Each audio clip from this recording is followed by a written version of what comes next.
Good afternoon and welcome to Sydney Parade, home of Pembroke Cricket Club and hosts this week of the IP20 August Festival, with all four provinces playing each other twice over the next 3 days.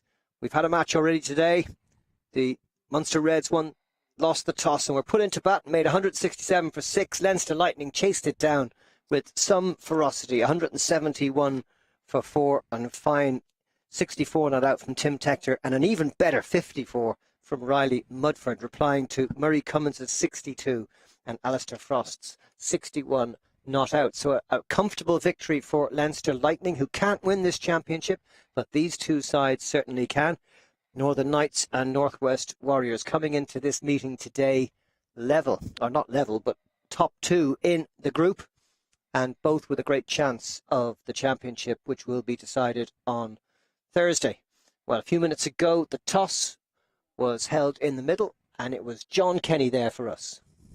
Well, welcome to the middle, and this is our second game of the IP20 series. We've already seen one match with the Leinster Lightning winning comprehensively. Now it's the Knights against the Warriors. Our two captains are here, Neil Rock and Andy McBride is with us, and Willie Clark, the third umpire, is going to officiate this. So, Neil, you are the home team, so you can toss the coin. Heads is the call from Andy McBride. It's a tail. So, Neil, you've won the toss. What are you going to do? We'll bowl first. Why is that?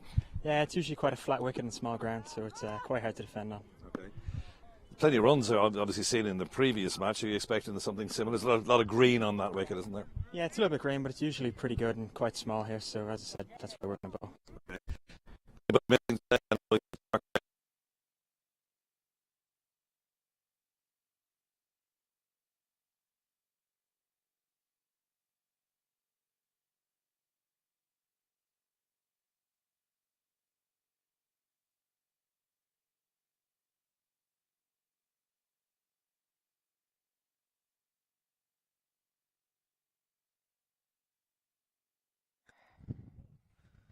So there you have it.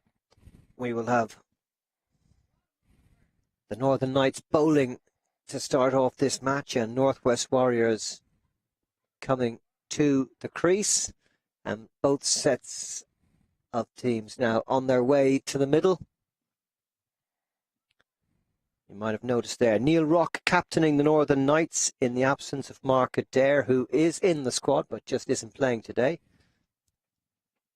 And well, we've seen how the wicket has played in the first match, Craig, so it'll be interesting to see how these two sides get on the same wicket that we saw this morning. Very much so. What we saw this morning was some absolutely beautiful clean hitting. As you say, 4 half centuries in that first game, and none of them were taking their time getting there. And so the old question of who would want to be a bowler. Well, we had a good game of cricket this morning, and Leinster Lightning, as Stephen was saying, coming out on top. But this is the top of the table clash, 1 versus 2. And if the Northwest win this one, then it rules Leinster out, and in fact rules Munster out of any possibility of winning the Rario T20 interprovincial title this year. So it's not just the two teams on the pitch who are interested in the result here. Yeah, Northern Knights on 20 points, Northwest Warriors on 16, and the Northern Knights with a very good run rate as well. It's Tom Mays who's going to open the bowling for the Knights. And here we go, second of this week's festival matches.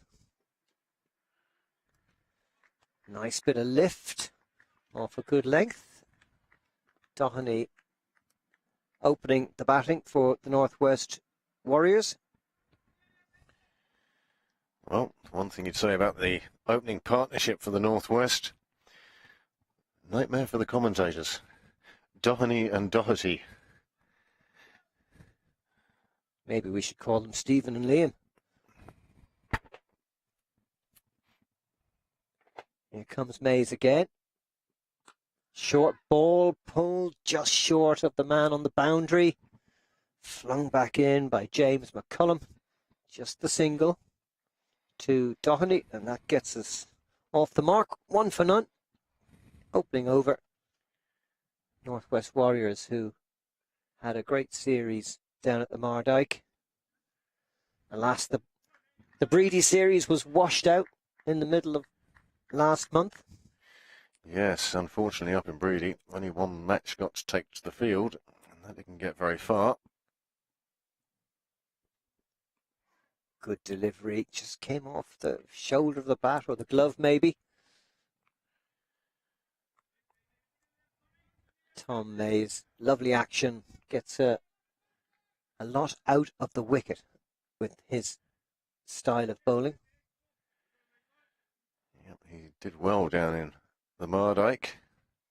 Had a good series down there. As you say, nice smooth run up.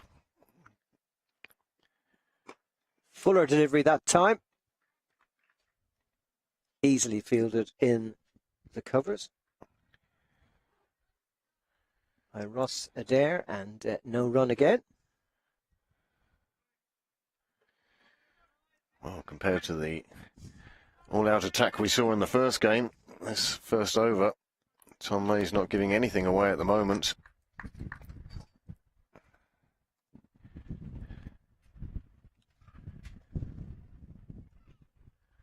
Nice. Just leaving the batsman, and that little bit of lift. 4 deliveries, just 1 run. Early days, of course. There is a slip in for the Northern Knights. Power play, of course, for the first 6 overs. And they've got 2 on the boundary, both on the leg side. No, I'm wrong there. It's actually third man and backward square leg. Oh, Doherty just being disturbed by the taking off of a seagull. One thing about the ground being so close to the coast. Plenty of avian visitors. May to finish the first over. Oh, what a delivery! Stump out of the ground. Great start for Tom Mays. And Doherty has to go. No score against his name. It's 1 for 1 and a perfect start for the Northern Knights. Oh, a cracking way to finish your first over. Well, Mays will be delighted with that. And that's just the start the Northern Knights wanted. Just see here. It's come back in and rattled into middle and leg. Doherty it is that makes its way back to the sidelines. And we're well over gone. The score is 1 for 1. Yes, 1 for 1, and the Warriors having to start again, as it were, at the end of this first over. A lot more cloud cover in the afternoon here. Could be a bit more movement in the air if the bowlers are able to exploit it. That was the last delivery of the first over. And that's the situation. 1 for 1 off 1. All the ones. And it's Ruan Pretorius who's going to start from the other end.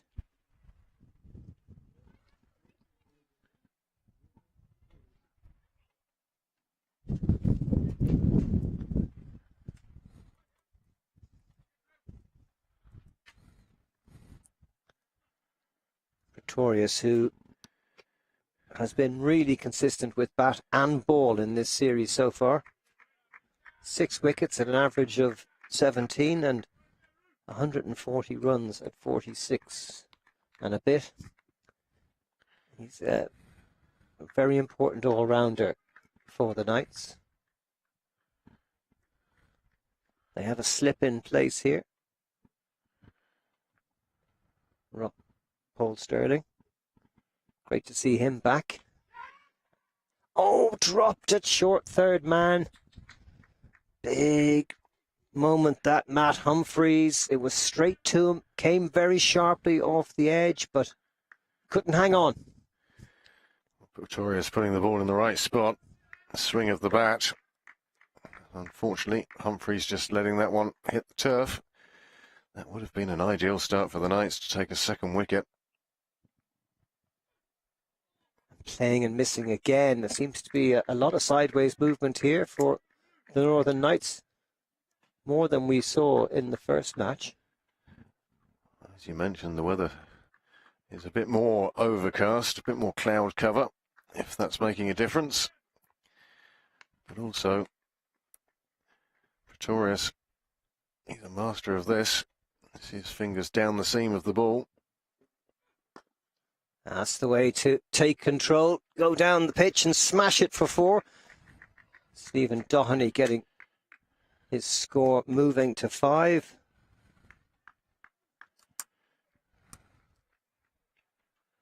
Good positive play.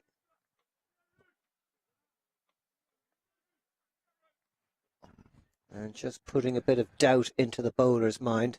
Doherty on 5. Jared Wilson has come in at number 3. He's yet to face 5 for 1 in the second over.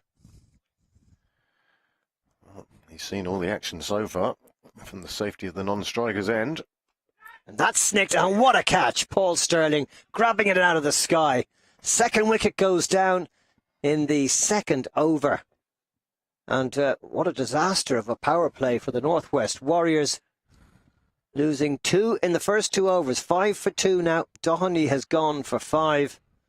Brilliantly caught by Paul Sterling off the bowling of Pretorius. Oh, what a start for the Knights. 2 overs gone. They've sent 2 batsmen back already.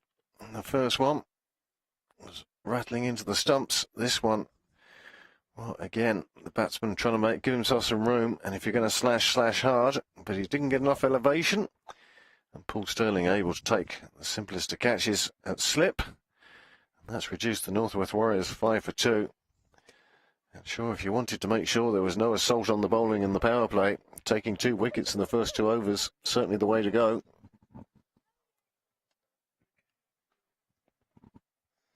So in comes Scott Macbeth at number 4.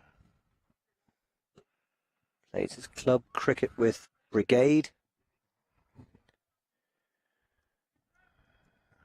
So, And real doubt in the batsmen's minds now, as they've seen the ball do quite a bit. well, Scott and his brother Ryan, both from Brigade, fine players, fine all-rounders, but they wouldn't have expected, Scott wouldn't have expected to be in here now. Oh, Scott just getting forward enough to get something on that and squirt it out to backward point. The end of 2 overs, 5 for 2. Wilson and Macbeth yet to score, and both bowlers taking a wicket in their opening over. Well, as you say, 2 new batsmen to the crease now. They've only faced 1 ball between them. Starting again. 2 overs gone. Well, we got a short game in the first game with the Leinster Lightning chasing down that total of 167 with 29 balls to spare. My goodness, if this continues with wickets falling like this could be even a quicker game. But I'm sure the Northwest Warriors, they'll be digging in now. Rebuild, give themselves a base again.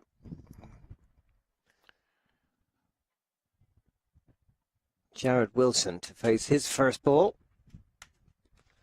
Down the leg side, called wide.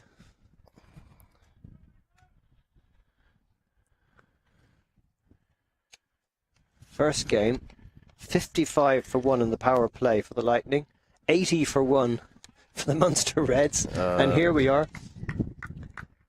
After 2 overs, 6 for 2. You'd think we were playing in a different country, let alone a different... Indeed. Same wicket, same place. Nice juicy half volley played into the covers, and a quick couple of runs for Jared Wilson to get him off the mark. 8 for 2. Mays perhaps just over pitching on that occasion, searching for another wicket. He was causing huge problems for the openers with his first over, which was all back of a length deliveries. Getting quite a lot of lift. Like that. Oh, they're in confusion here, the batters. Will I, won't I? Yes, no, and sorry, I think, of those three calls. And now, no surprise, they're just having a brief consultation.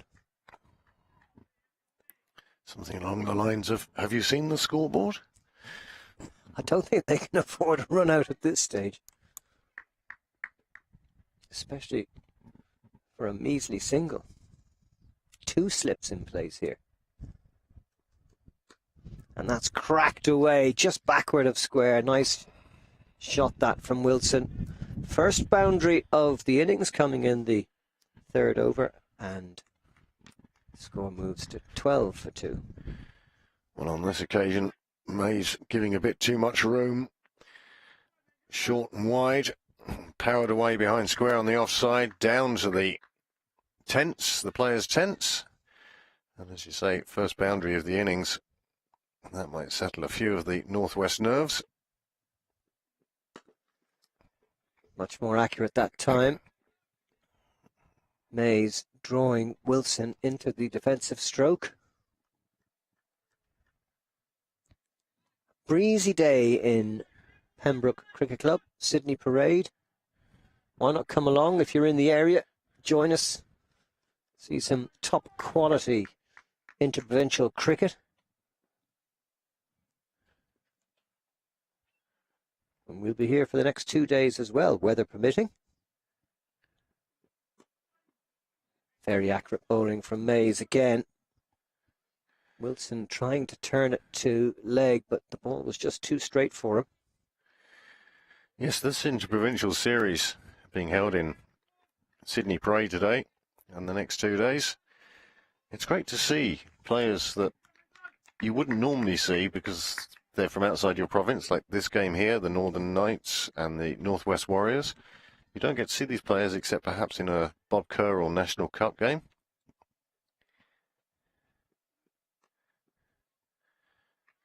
Nicely played late down to 3rd man. Another single to Wilson. And at the end of 3 overs, 13 for 2 the score. Mays with 1 for 9 of his 2 overs. Pretorius with 1 for 4. And he will continue from the pavilion end of the ground. Slight breeze favouring him, though it is blowing a little bit from left to right and off his right shoulder, you might say. Talking of shoulders, you heard some news about Cian Egerton, who picked up the injury in the last match.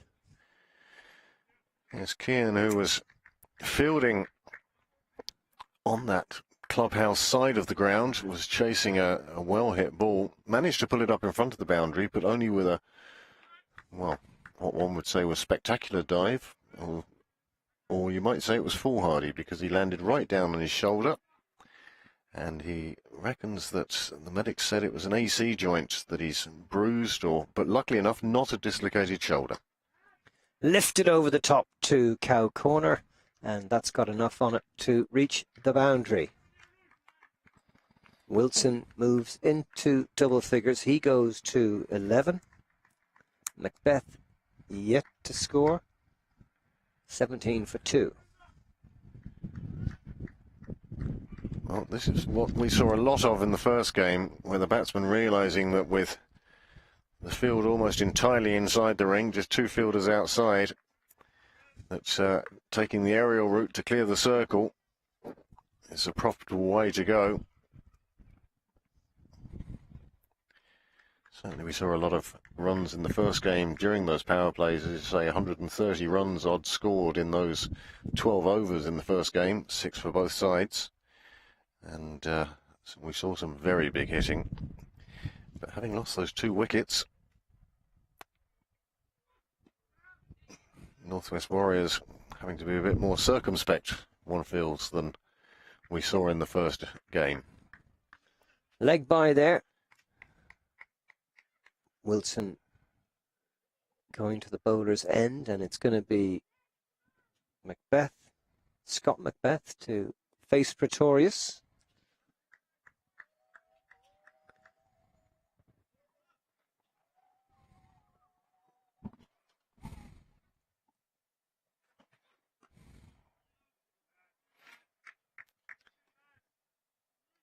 Good field positions for the Knights.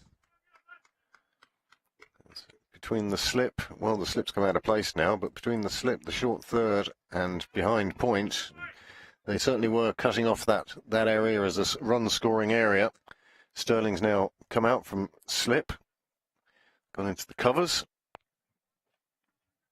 Theo Van Werkum and Matt Humphreys behind square on the offside. That's just played into mid-wicket. Past Ross Adair for a single, getting Macbeth off the mark.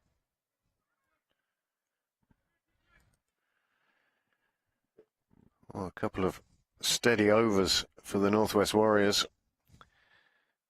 Picking up the occasional boundary, and they're just hoping to push the score along at the moment.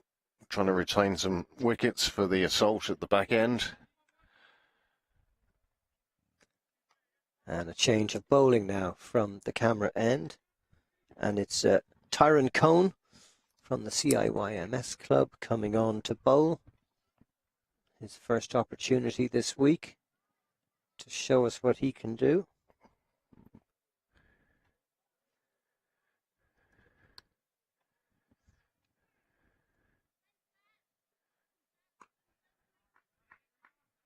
Played quite late by Macbeth, but there was a man there at backward point. No run.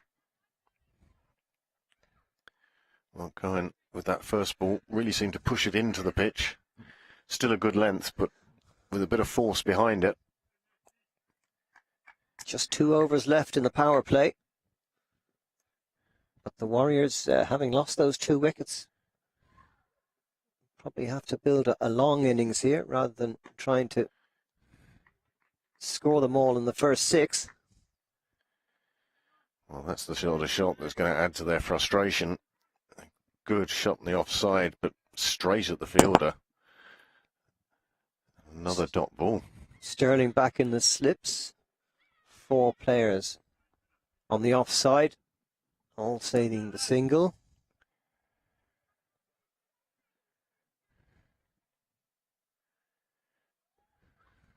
Oh, good delivery, very good delivery, just a bit of extra pace there, beating the outside edge of Scott Macbeth's bat. As we saw earlier, and especially with Mays' first over, that length slightly short of a good length is causing the batsman more problems than any other delivery.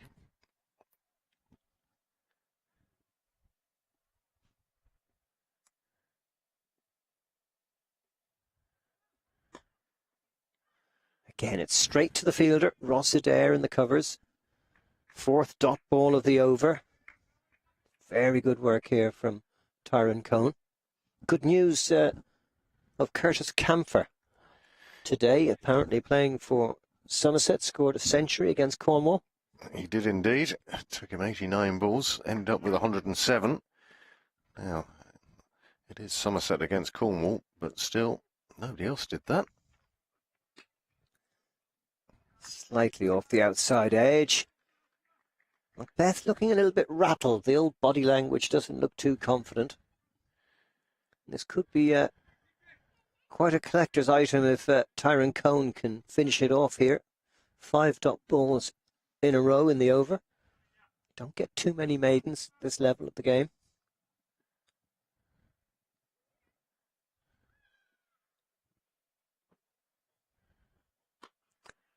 And he won't today. There'll be a single down to 3rd man. Macbeth will keep the strike. He moves to 2. Jared Wilson on 11. A super opening over from Tyrone Cohn. Just 1 run coming from it. And after 5, it's 20 for 2. Oh, what a contrast that is to the first game this morning. We thought the Monster Reds had done well. They got to 55 for 1 from their power play. And then Leinster came along and showed, well, anything you can do, we can do better. And they were 80 runs on the board after 6 overs. But for the Northwest Warriors, it's been a lot more pedestrian. 2 wickets in the first 2 overs has really put the brakes on, and really does show how the cliche of taking wickets slows an over rate is oh so true. Theo van Workum coming on with his spin.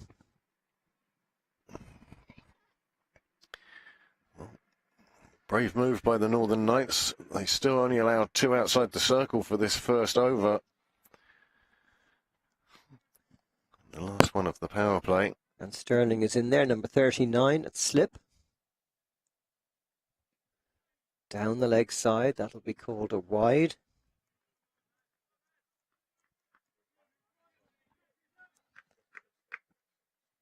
Run rate just 4.2 at the moment, but things can change quickly. Bit of a heave at that from Scott Macbeth out to wide mid-on, mid-wicket area. Just the single. But that shot, I think, revealed as much about the state of mind as anything else. Bit of frustration setting in. Macbeth just on 3 off 10 balls, and that was just a heave, really. And that's another wide from Van Workum. 2 wides in his opening 3 deliveries. It's going to be a long over this. Wind has died a bit here in Sydney Parade. Slightly uppish, but he got away with it. It's a sweetly hit shot from Jared Wilson, his third 4, taking him to 15. Again, I think another sign of the mindset of the Northwest players at the moment. A little bit of frustration. He came down the track and he only just made contact with that. And if he hadn't, keeper was waiting for it. That's a far neater shot, a far better shot, and same result. Sometimes it still seems unfair that both shots are worth the same number of runs, but they are. And this one was just right in the slot. A nagging little wasp has appeared at the commentary position, and one always has to be wary of them at this time of the year. That came off the inside edge and down to short, fine leg. Cone was there, no run.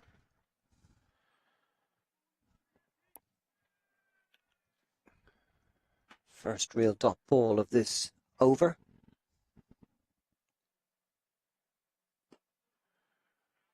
Played very correctly by Wilson. 19 of 14 deliveries. It's the start of what he hopes will be a lengthy innings.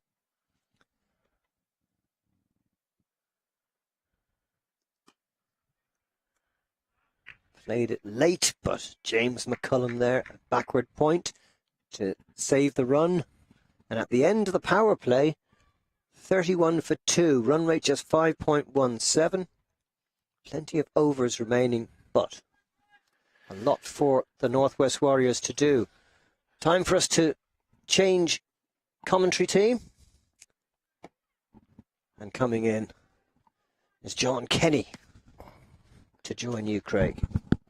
Well, at the end of the power play, 31 for 2 for the Northwest Warriors. But it's really the story is those first 2 overs, those 2 wickets falling. Doheny and Doherty both falling, and it's really put the brakes on so far.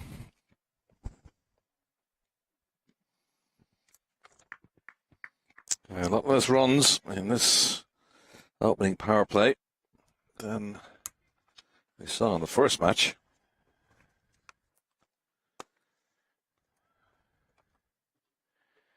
I mean, ordinarily, a run rate at over 5 for the power play. Maybe a little on the low side, but it's still a solid base. But what we saw this morning was exceptional.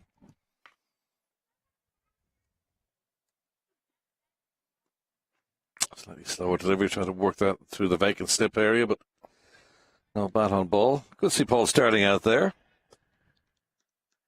Playing for the Knights. No, Mark Adair. Mark Adair has been in good form in T20 cricket. Had a couple of good knocks, particularly against Scotland in the T20 World Cup qualifier in the Grange in Edinburgh last week. He's around all right, but he's not playing in this game today. He'll be playing tomorrow. It's a similar delivery, similar results. Just trying to again work it into the vacant slip area, but no contact. Dot ball's obviously very important in this form of the game. Very much so. Just that one leg bye from this over so far. Dot ball's almost worth a celebration. Well, certainly in the first game we saw plenty of runs in that one.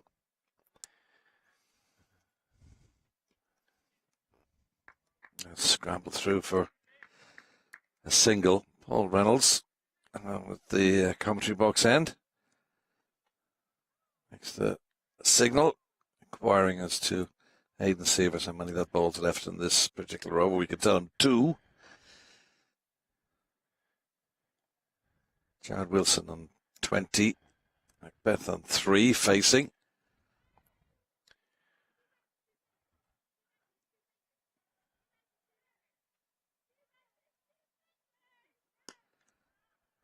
Finally swept into the leg side, but there's a fielder out there, so again frustratingly for the Warriors, who were asked to bat. Just a single. And again, you get the sense that Scott Macbeth is feeling that frustration and feeling the pressure build. He's on 4 off 12 deliveries now. What he's got to realise is he's still in the middle, and there's no point in just throwing a wicket away. 5 for 2 at one stage, now 34 for 2. It's a slow rebuild. At one stage, looking at the Munster innings in the previous game, we were thinking perhaps knocking on the door of something south of 200.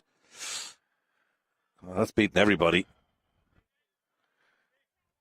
I got something on that. Batsman with a big smile on his face after getting 4 for that. Wilson moves to 24. Score at the end of the 7th over is 38 for 2.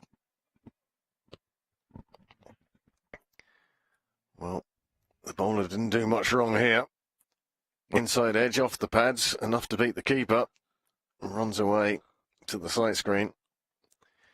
Not the most convincing of shots, but Wilson won't mind. 4 more onto the total. No, kind of spoiled Keown's figures there. 2 overs for 7.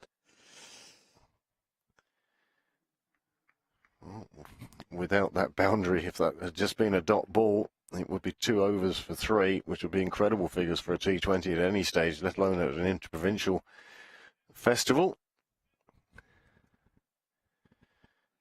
Change of bowling now at the far end.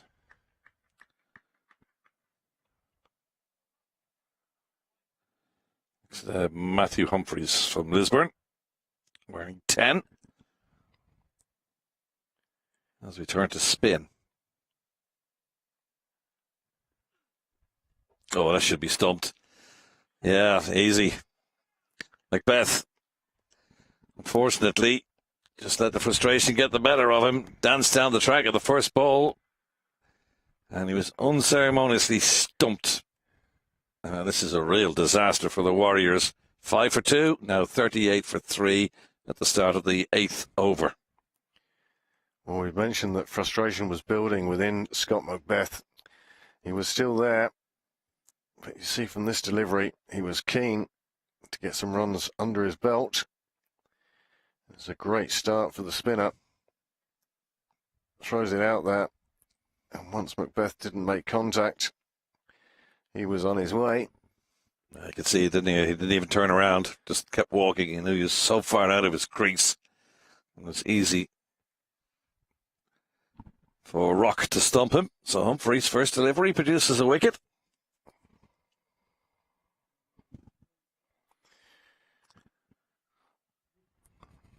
Well, this puts the Northwest Warriors in a very tricky position now. They need a big stand, big partnership, try and get this back on track. Shane Getgate is new in. From Estonia's Irish international, South African born.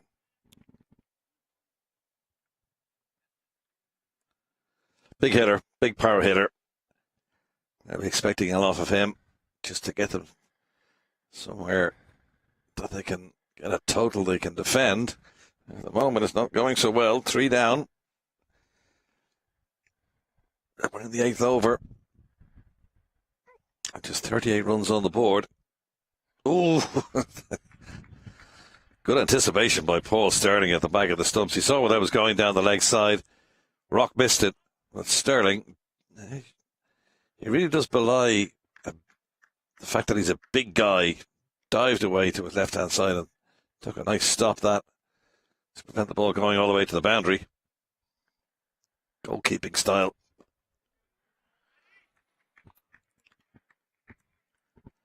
Very good slip fielder, Paul Sterling. Very safe pair of hands. New Irish captain as well, not just interim anyway. Well,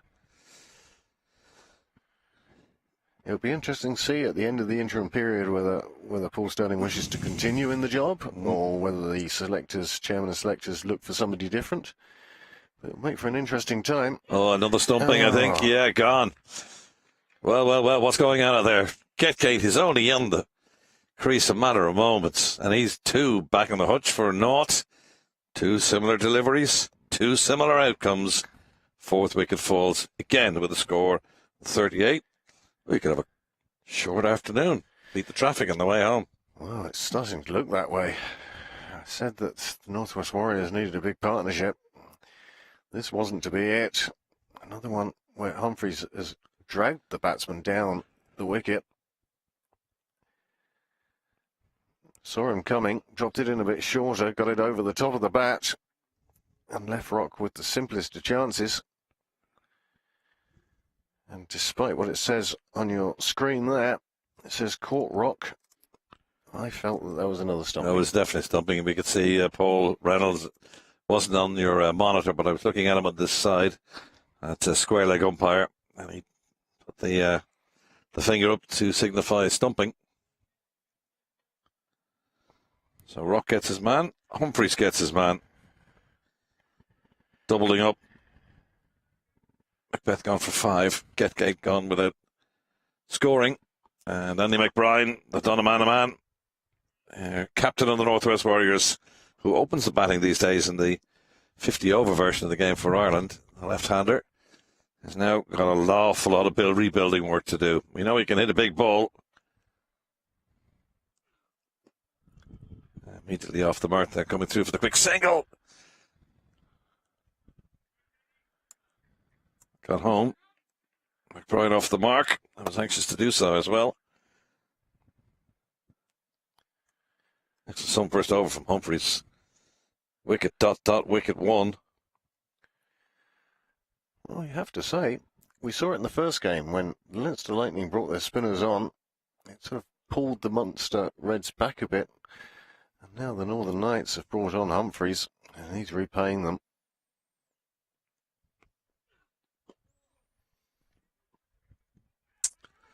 They're not going to run that one.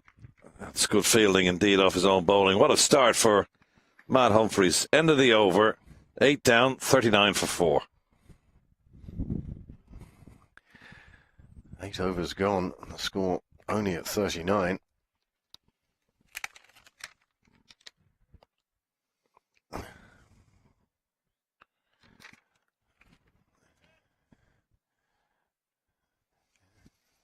One would wonder what the difference is between this morning and this afternoon. Same pitch. Same pitch. But on this occasion, you can see Jared Wilson, he's the lone beacon in that batting order.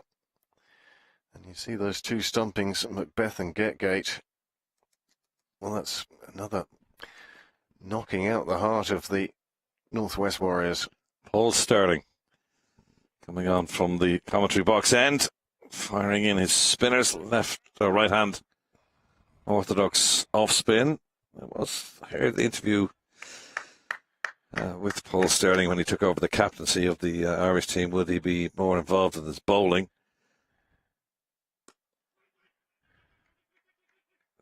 Talking about pushing for 2 here. I might go all the way to the boundary for 4 now. Good stop down there. Prevents the 4 and 2 runs. 2 welcome runs for the Warriors. But Sterling said that Harry Tector is bowling extremely well, so he may not get a bowl himself, but he certainly is a top-class spinner, Paul Sterling, and used as the sixth bowler in this match today. A flatter delivery, paddled away to the leg side. Got to try and build something here now, Wilson and McBride. You could sense that from McBride's shot to that ball. It was a bit short, but instead of trying to take it right on, he just wanted to push it out and pick up a couple of runs. Wasn't willing to take on the risk of trying to overhit it. Change the field. They've got a man at backward point now. Short third as well. Sterling goes over the wicket.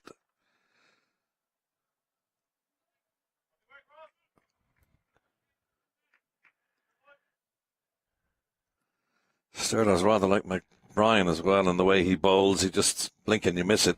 Just gets through his work very, very quickly. Tries to put enormous pressure on the batsman. Doesn't want to get them to settle. Again, a flatter delivery. Worked into the leg side by McBride. Or Wilson, I should say. And he moves to 25. Lot riding on his shoulders now, Wilson. Well, we saw on that batting card, he's the only one who's really sticking around, playing each ball on its merits. Should be wide down the leg side. Yeah, Paul Reynolds just takes his time making his mind up. Let's make sure. No doubt about that. It was about a foot or two outside the leg stump, so no problem there. Smack down the ground in front of us. There is a fielder here. So just a single. And that ends that over. So 9 down. 46 for 4. Northwest Warriors having lost the toss. Stand-in captain Neil Rock asking Warriors to bat. And this is the second match of the IP20 Festival. The Leinster Lightning won very well against Munster in the opening match, chasing down 168 for victory in that particular game. Did it quite well. Did it easily enough too. So Leinster chasing the title they won last year. Have got off to a good start.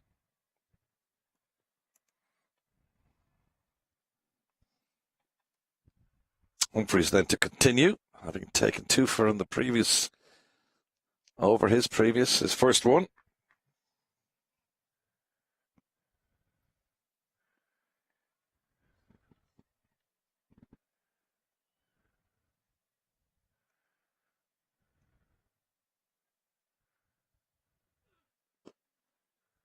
Oh, misfield off his own bowling. Just as momentum carried him through, but he couldn't pick the ball up.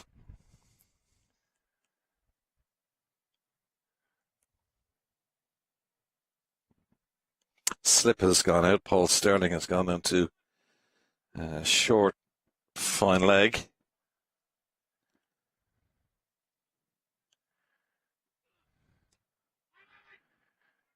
You wonder if Sterling has taken up that position specifically because his Irish teammate McBride is facing. He does like to paddle.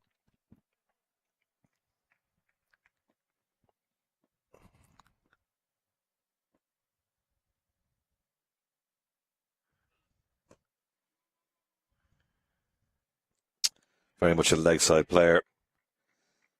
Andy McBride. Good against spin. Some shot, I was say, is opening the batting for the Irish. 50 over side. Hopefully Andy Balbirnie will get himself back into some kind of nick, some kind of form. Wife is expecting a baby any day now. Straight through him. I wish that couple the very best of luck. He's not here. He's on the, I suppose you would call it compassionate leave.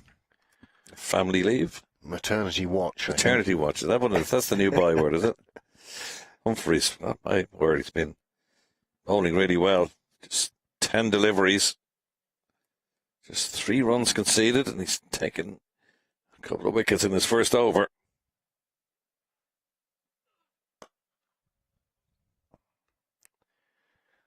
just not able to get after him at the moment, not able or unwilling. And as you said earlier, dot ball's so important. He's bowled a few of those already. We're coming right up to the halfway mark. The Northwest Warriors have yet to reach the half century. Pembroke becalmed. There's very little wind out there now. Plenty of cloud cover. Last ball of the 10th, it's in the air. Oh, it's smartly taken as well too. Last ball of the 10th over. Bit of a hike. Paul Sterling congratulates the fielder, and Humphreys gets his third to end the 10th over, and they've lost their fifth, 49 for 5. Good running, diving catch. Well, that was a super catch. He made a lot of ground to get there, did Keon. He really came round, and when he took it in his fingertips as well. But Humphreys has been bowling beautifully. He's just bowling the right balls at the right time, apparently. This one shoots off the bat.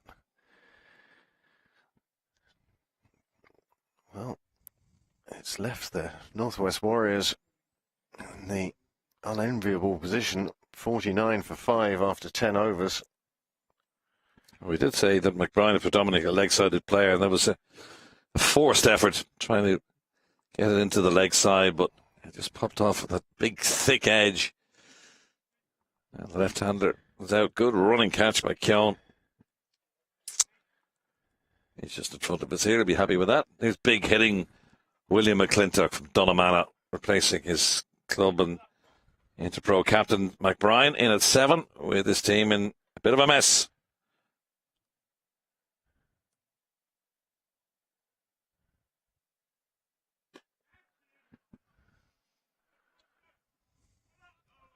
On this occasion, Wilson finding the open field on the leg side, able to loft it that direction, but in no danger.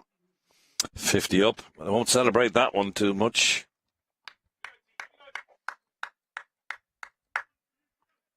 $50 for 5 in the 11th over is nothing to write home about. Keown continuing. Oh, it's Van Work, Norm, I should say. And it was, he was actually the one who caught that last. Oh, sorry, it was Keown. He's 16, he's 18. And is that out? Yes, it is. Another one gone. Van Worker gets his man LBW. And McClintock back in the hutch. He too doesn't register a score. And is 50 for 6 now. This is a disaster. Well, if you fancied leaving work and coming down to Sydney Parade, I suggest you do it quickly. Because at the moment, the Northwest Warriors, well, this is certainly not the showing they'd want to have put up. They were second in the table before today.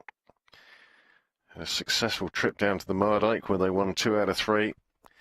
They fell on that occasion to the Northern Knights, and at the moment they're putting themselves into a very difficult position. McClintock departing. Well, LBW, first ball, he went down on his knee to try and play the spinner. It wasn't to work out on this occasion.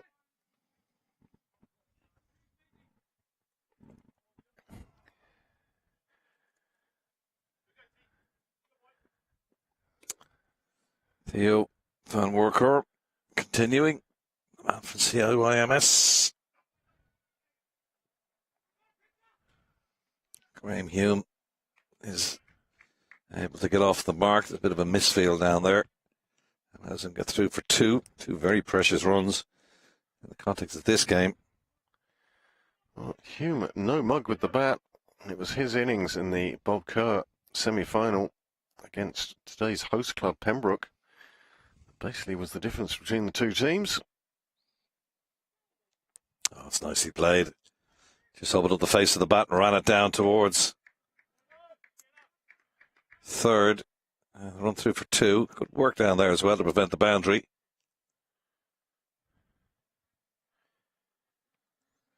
Humes quickly got a couple couple of runs to take him to 4 for the first 2 deliveries. He's thinking, hang on a sec, it's easy out here. Sorry card though, isn't it? Doherty gone for none. Doherty 5.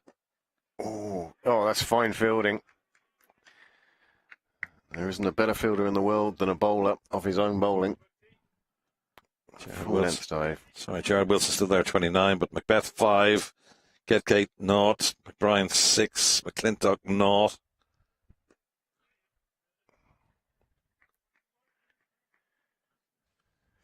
$11 down, 55 for 6.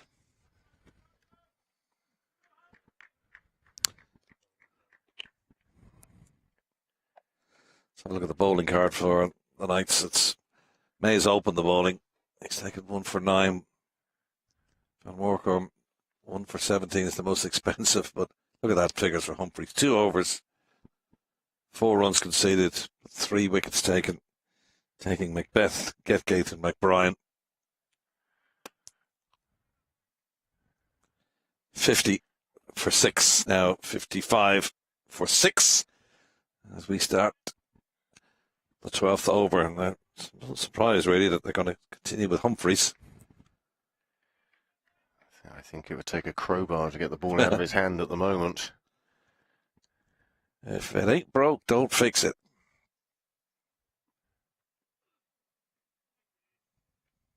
It's nicely bowled too. Hume trying to work that into the offside, missed it completely.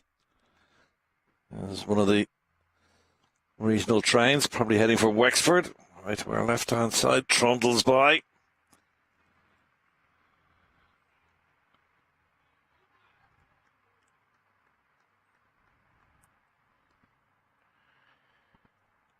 Carmichael with the neat fielding, kept it to a single.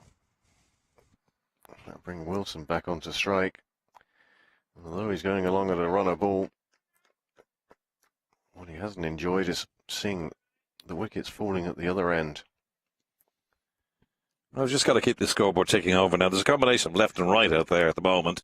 Down the track he comes. That's a chance of being out, I'm afraid, as well. Humphreys takes another one. That's pumped straight down the throat of long on. Pistorius down there. Takes the catch. Easy peasy. Humphreys gets his 4th. He really is on course for man of the match at this stage. 56 for 7. And the man they were relying on, Jared Wilson, is gone for 29. Well, the frustration must have built within Wilson. He went to take on Humphreys. Even though Humphreys had already taken 3 wickets for very few. Tried to take him on, couldn't clear the fielder, couldn't get the elevation. And it fell very nicely into the fielder's hands. Pistorius with the safe hands. And that's reduced the Northwest Warriors 56 for 7. And they still have 8.5 overs to bat. And that's got to be their first concern at this stage, is to use those 20 overs.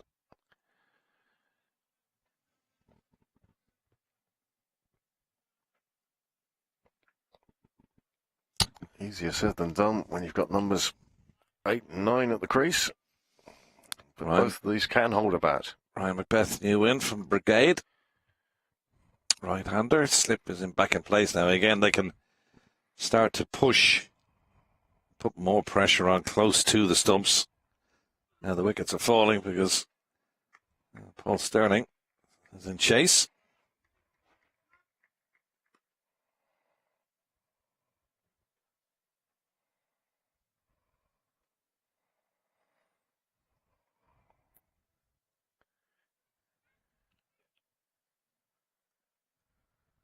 Again, changing the field for the left-handed Hume. Sterling has gone around the corner. There's a short third, backward point.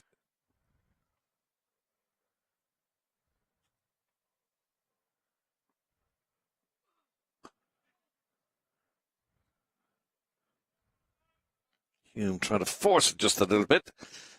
Toe of the bat. That one seemed to be well outside the off stump, and he was trying to drag it over to the leg side.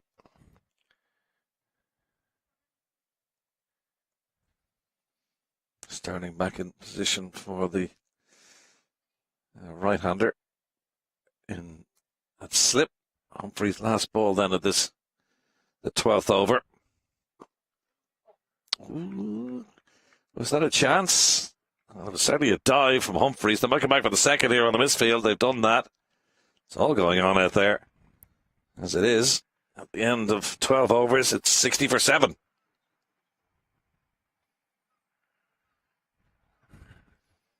That's Humphreys 3 overs down now. Great figures, 4 for 9. One to come from him. I presume they will bowl him out at this stage. Not really much point in holding him back with just 3 wickets to go. Great figures from Humphreys. Captain's dream, economical and dangerous. That's the one. Theo van Workum to continue then from our commentary box end. Hume on 7, Macbeth on 3. 8 overs to go then. And a welcome boundary. Straight down the leg side, and Hume onto that quickly, moves into double figures, and a very welcome boundary for Warriors who were asked to bat.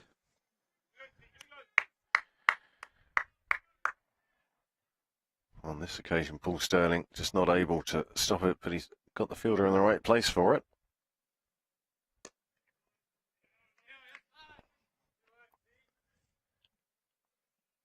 You can't give Hume any bit of width at all because he'll punish you. It was a decent ball there from Van Workum, just tucked up the batsman. He'll freeze his arms. He's a big hitter. Straight up and over towards the clouds, down towards the Sandymount Beach. Big hit from Hume. First maximum of the Warriors innings, and they move to 70 for 7.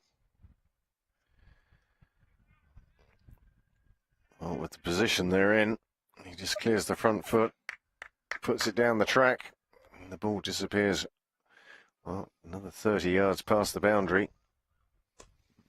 Got it again. Yeah, there's somebody under it, though. Nicely taken.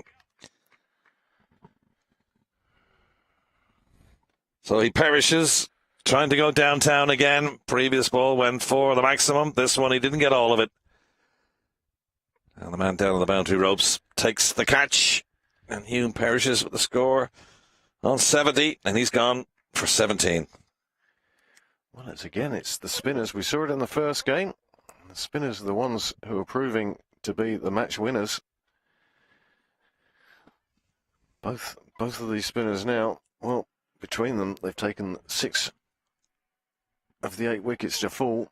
And this one, you can see the batsman's head go down. The fielder sets himself. He had a couple of yards, takes a comfortable catch. And another wicket departs, 70 for 8.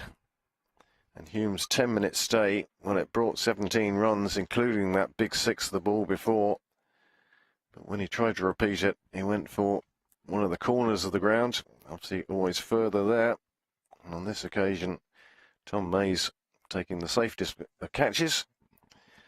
And that will bring Craig Young to the middle. It made it look very easy, in fairness to him, Tom Mays. He had to make a little bit of ground as well. But by the time he got under it himself, he had settled it well and took a nice catch. Craig Young with a leading edge from his first delivery. Good to see Craig back, actually, working his way back into the Irish setup with 50 overs.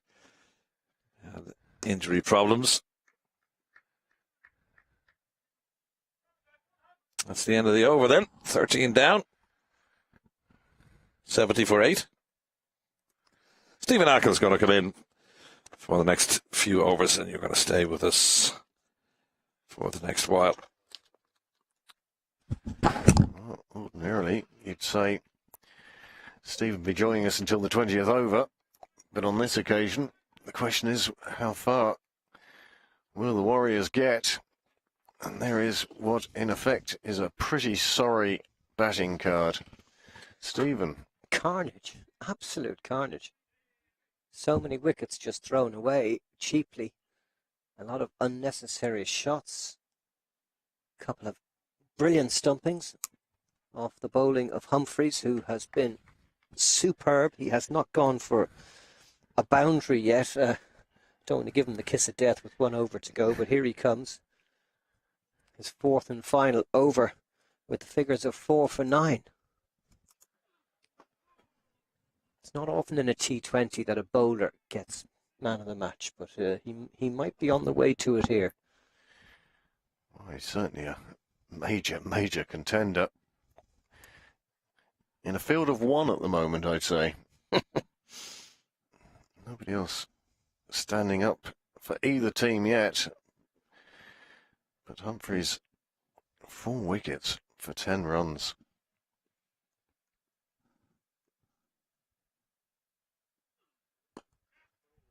Oh, he had the chance for the 5 for there, but he's put it down. Very sharply struck, though, you'd have to say, by Young, and he just couldn't quite hang on. What a pity.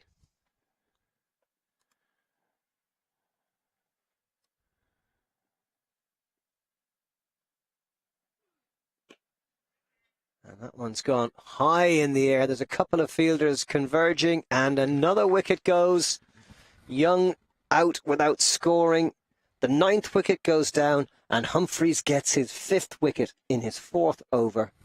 What a spell of bowling. 5 for 10 off 3.3.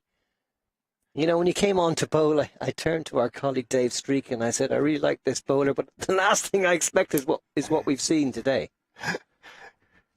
I don't think anybody would have called those sorts of figures. Young departs, 71 for 9.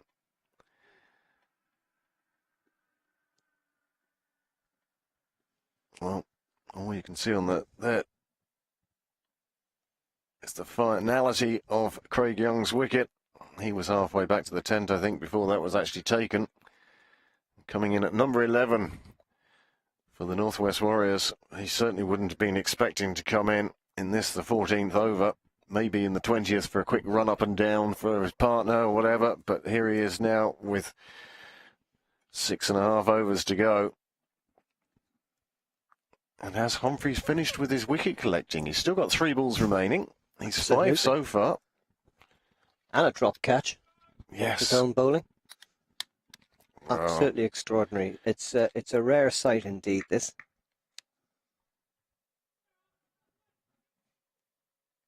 Came on in the 8th over. Has bowled unchanged into this, the 14th.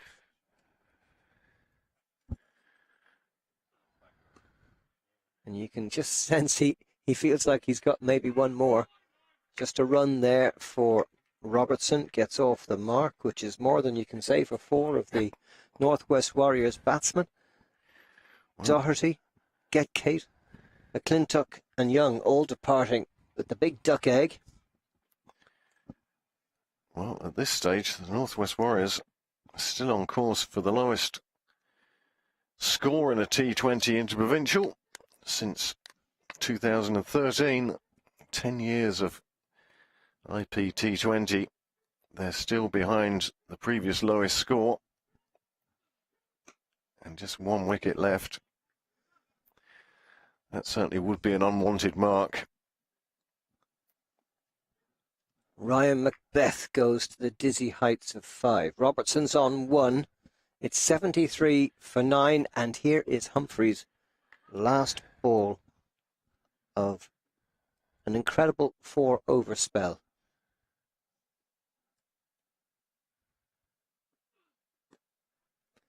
Just played into the mid-wicket area. They thought about a second, but better that they didn't take it. It was Humphreys galloping over there to field off his own bowling. That's the end of an amazing spell of bowling from Matt Humphreys. 4 overs and 5 for 13. Didn't go for 1 boundary in those 4 overs. That's incredible bowling. Absolutely amazing. And the contrast between the first game today and this one, well, it's nothing like the same. Well, this morning we saw fabulous batting by Murray Cummins and Alistair Frost for the Munster Reds. And then from Riley Mudford and Tim Tector for the Leinster Lightning, all of whom would have nearly scored as many runs as the Warriors have mustered in 14 overs. 74 for 9, 14 overs gone.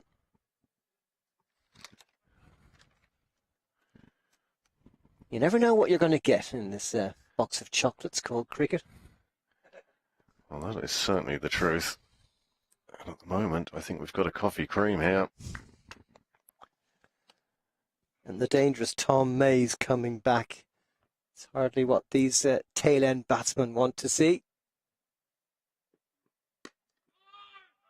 This match, of course, if the Northern Knights win this, which at the moment they're in position to do, they'll be looking to wrap up the title.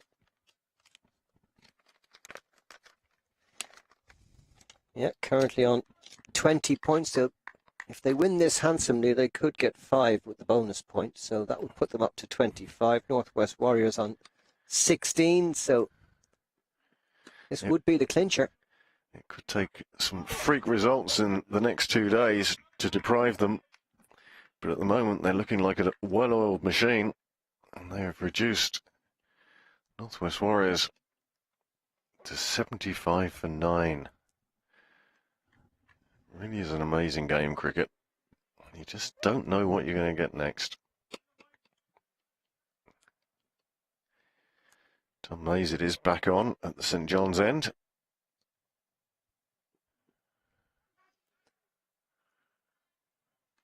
Macbeth trying to turn that round to long leg, but came off his glove or his arm. Couldn't get into position. The lift on that back of a length delivery from Mays, making it very difficult for the batter. He started off the route with a wicket in his first over when he had Liam Doherty out. Single from Ryan Macbeth down to third man. All too little too late, one fears. What all these two can do really at this stage is try and pick up singles here and there, get through to 20 overs. I mean, with 5.2 overs left, even at 5 and over, that will get them over the 100. Although it won't fill them with confidence, at least give them something to bowl at. Yeah, and with these overcast conditions, it is a little bit more difficult for batting than it was earlier in the day when the Leinster Lightning and the Munster Reds were scoring quite freely. Well, that's one mark anyway that the Northwest Warriors have passed. Previous lowest score in this competition from the Munster Reds of 76. So they won't be writing their name into that unwanted part of the record books. 77 for 9. Wide down the leg side, and that'll give them another run on the board and another ball to face.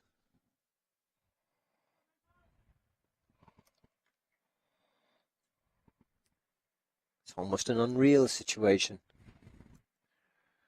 I'm sure the Northern Knights, when they won the toss and put the Warriors into bat, weren't thinking about skittling them out for around 80.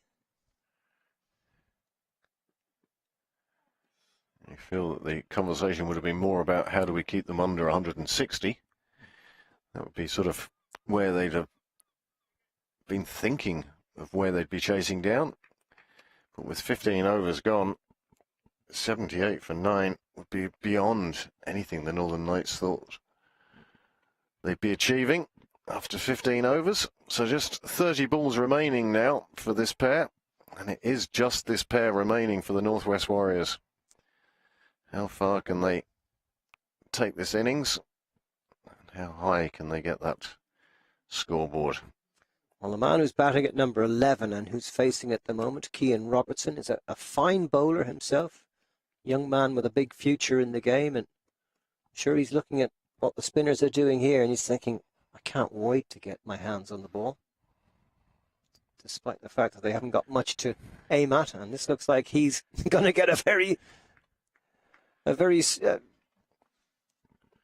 going to get to find out what he can do straight away, because he's holed out there to ruin Pretorius at mid-on, and it's all over for the Northwest Warriors. 78 all out in 15.1 overs.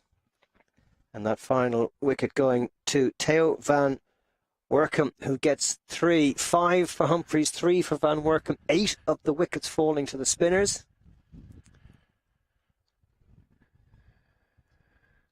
Well, a simple catch down there. Gets the claps of the crowd. Robertson departs for just 4. And there's the card of the Warriors. A sorry tale, high score 29. Jared Wilson off 27 deliveries. The only other player into double figures was Graham Hume with 17. 7 extras, all out for 78. And this is why they're all out for 78. Well, there's 6 bowlers used, but look at the 5th bowler there. Humphreys, 5 for 13 off 4 overs. Quite amazing. Brilliant figures for him. Van Workum, well, 3 for 27, slightly more expensive.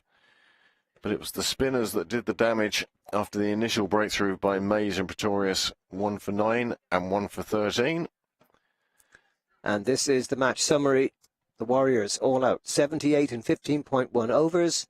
79 the target for the Northern Knights, and we shall see how they get on in the gathering gloom in Sydney Parade. It is getting darker here, but we'll be back in a few minutes with the reply.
Anyway, welcome back to Pembroke. This could be short, sharp.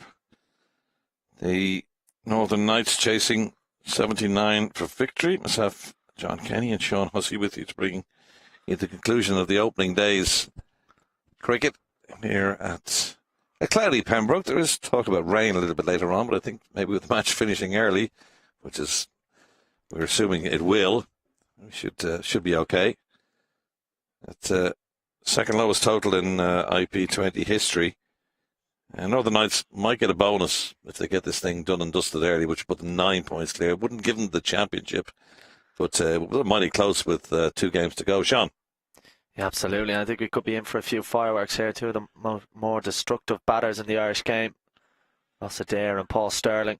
And I think the two of them will probably be racing each other to see how quick they can knock off the 78 runs for victory. It's going to be Graham Hume, the South African, to open the bowling for the St. John's end, or the commentary box end, is where we are.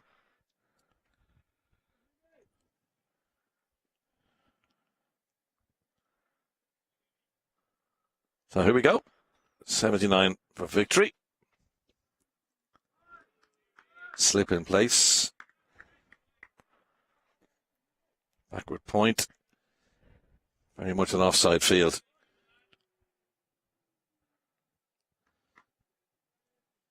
Considering the strength of the batting, like Shane Getgate, who's a big hitter. Andy McBride, who we know opens the 50 over for Ireland. McClintock, we know, hits a big ball as well. Hume himself, all proficient batsmen. It's a very big surprise to see them all out for 78.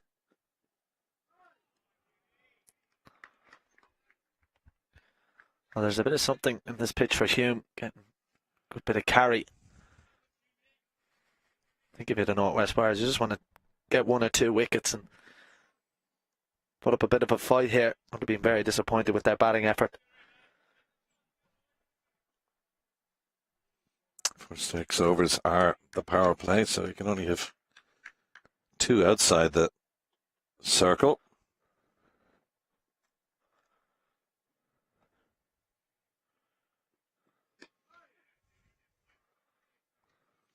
First run of the day in search of that 79 for victory. Earlier on today, Leinster Lightning, good win against the Munster Reds. That was a lot more competitive, but in the end, the Lightning won, pulling up. Terrific bowling figures, though, in this game for 2 in particular. Well, Matt Humphreys, 5 for 13 off his 4 overs, and Theo van Voorkorm with 3.1 overs, 3 wickets for 27. Good performances from both of those. And spin certainly did the job.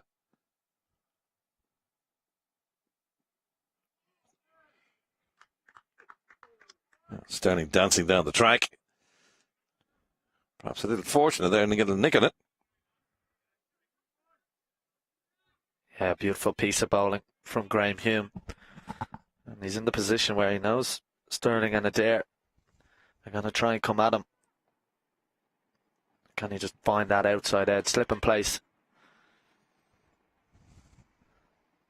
The dart whizzes by our left-hand side as we watch Hume. Sterling goes big. No contact there.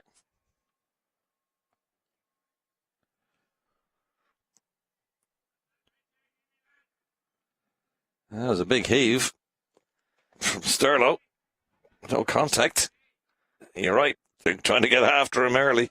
You can just see him gesturing that one might have just popped up a little bit. An extra bit of bounce. Wicket had seemed to have got better throughout the day. Yeah, might have hit that famous rise or ledge down there where Sterling is batting here at Pembroke. That's down the leg side. And it's not been given a wide because Sterling moved across his stump. So just a 1-1 off the first over and 1 without loss.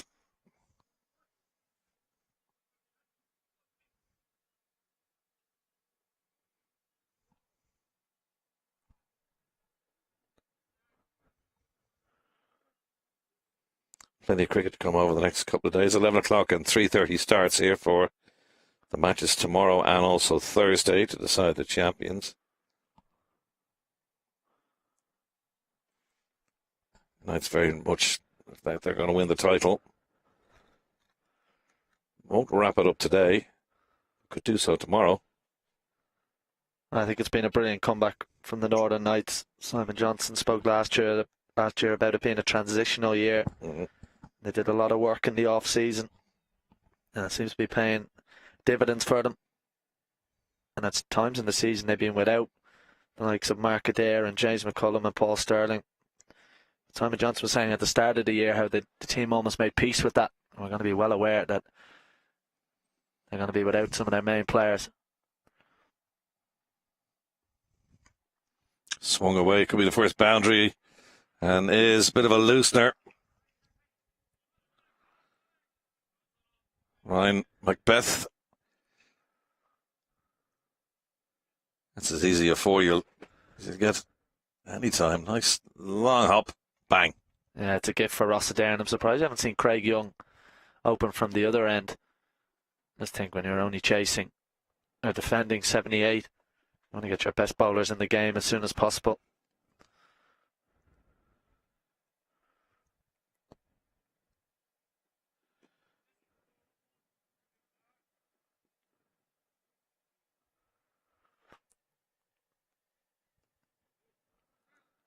Paul Sterling, vice captain for so long with his good friend Andy Balbirnie, has now stepped up into that role on an interim basis till September.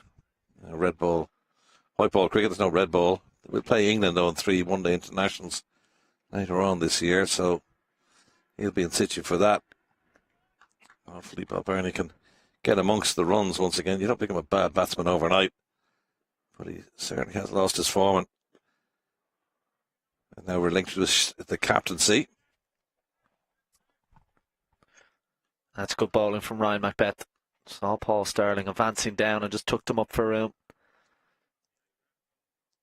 Can't allow anything for Paul Sterling to flash his hands at. So good through that offside.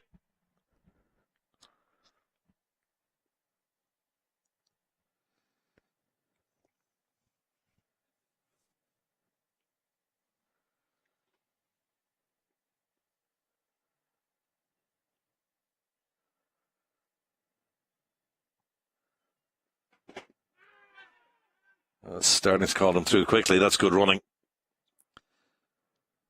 While the bowling team were appealing, LBW, Sterling immediately called his partner through. That's good, clever cricket.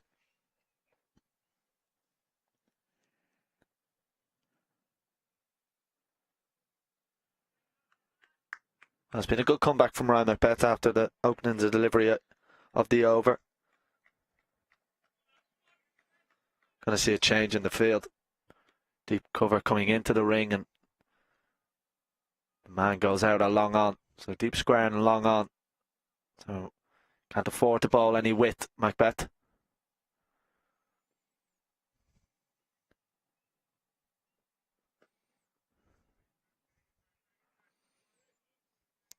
Sterling just shows that he's adapted on the other side of the wicket. Just lent on that nicely into the leg side to take a comfortable single. That's good bowling by Macbeth. Realise that's the longer part of the ground. Just tucking Sterling up for room again.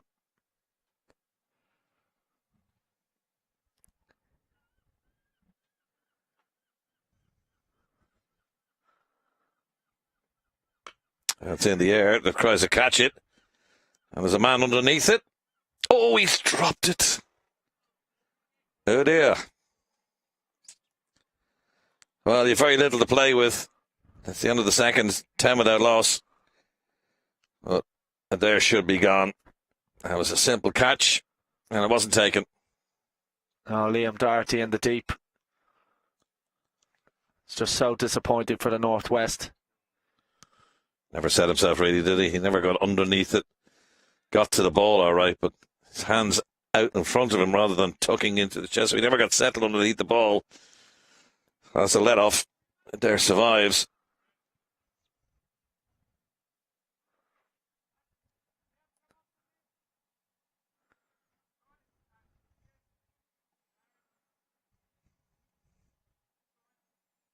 players of this calibre generally don't have a go at players who drop balls because they drop balls themselves. But you did hear the collective groan around the ground when the ball came slipping out of his hands.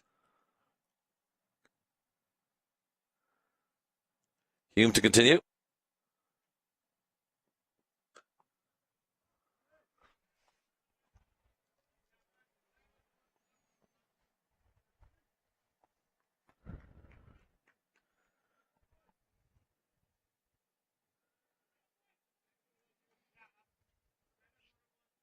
It's quite warm here now at Pembroke. It's very pleasant. Wind has abated. Flags on the far side of the grounds are lying limp. There's a cloud cover overhead, but nice warm evening, and looks like we're going to hopefully escape the rain, which has been threatened. Very wet July here. August hopefully is promising a bit better. The only thing I can think of that we haven't seen Craig Young yet is maybe he will want a ball from this to St. John's end as well. I just think you've got to start with your two most premier bowlers. And you're only chasing, defending 78. You have to get wickets early. That's well bowled. Surprise, Sterling. A little smile between bowler and batsman. Sterling coming down to have a look at the pitch as well. It's well bowled by Hume. Yeah, it just rises off a length again. Squaring Sterling up. Both players having a look at the wicket. Plenty of green grass on that, considering the wet July we've had. Full face of the bat by Sterling. Back at Hume, is bowling well, started well. Just the two concessions so far. Well, he certainly had his most effective and dangerous, Graham Hume, when he's opening the bowling. Looking for any sort of movement. I think that moisture in the pitch, just adding something we thought a little bit stickier earlier. I guess the day's gone on, it's just dried out a wee bit.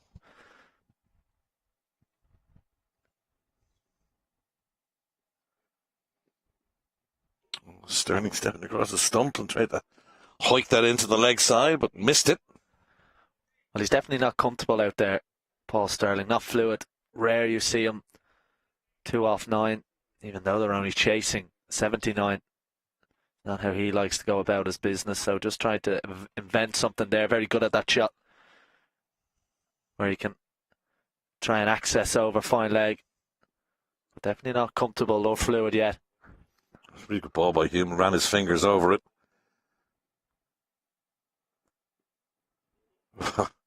You're right. Sterling does not look comfortable out there. That was just a real hike, attempted hike at something. I don't know what it was. Anyway, it's a dot ball. Just the 2 conceded for Hume and his 2 over so far. It's 11 without loss at the end of 3.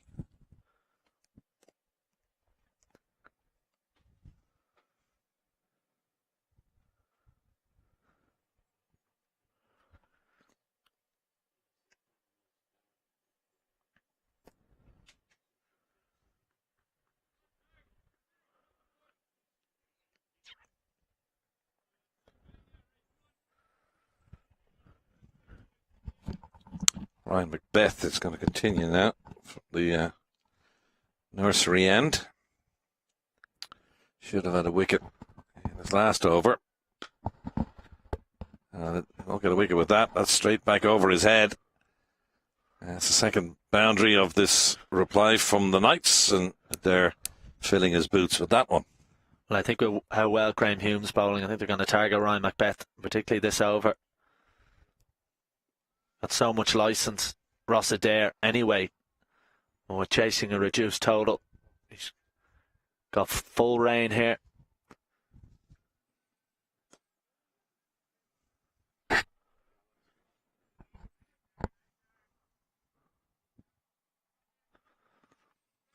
now just starting to get a little dark overhead where we are. It said it was a nice, pleasant evening. The wind has just picked up a little bit. And it's gone down the ground rather than across we've seen earlier on. See the flags at the far end. At the nursery end are blowing away from us. So it's bringing a few dark clouds in from the south.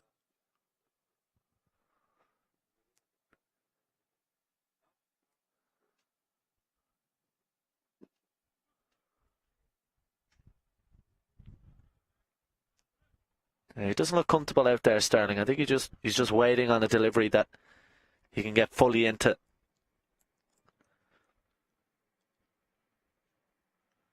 This is that kind of nonchalant walk of his, isn't it? Just when he's just doesn't look or feel comfortable. It's very telling. He's a very expressive kind of player, Paul Sterling.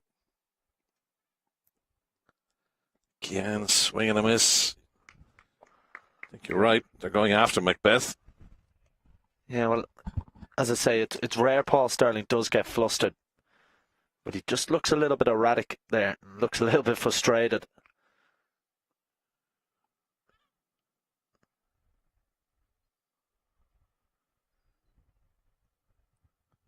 He doesn't have to do anything silly. I mean, they've got so little runs to chase down, but that's not the way he plays. He tries to catch it. Oh, they won't do that, but at least it'll be stopped at the boundary. They'll come back for the second. There is cover out there. So he'd be happy to have scored a couple against Macbeth. Yeah, good piece of work in the deep. Jared Wilson out there. But again, it's not bad bowling. Tucking Sterling up for room, knowing he's got the man deep at square leg on the leg side.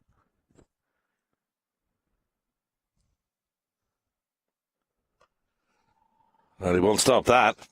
That's one for Sterling and one for the book, and it's been pumped into the leg side and up and over Jared Wilson's head. All he can do is go and retrieve the ball. First maximum of the reply. Yeah, the only issue with this is the predictability of it. And Sterling just rocks back on the back foot and finally gets one clean out the middle. Goes a long way back and gets his first six. And Northern Knights are 24 without loss after 4 overs. And still no sign of Craig Young. No, Hume's going to continue. Good spell from him so far, but it's very little runs to work with. It's only a bit of a lost cause. Sterling on 10. Adair's facing on 13.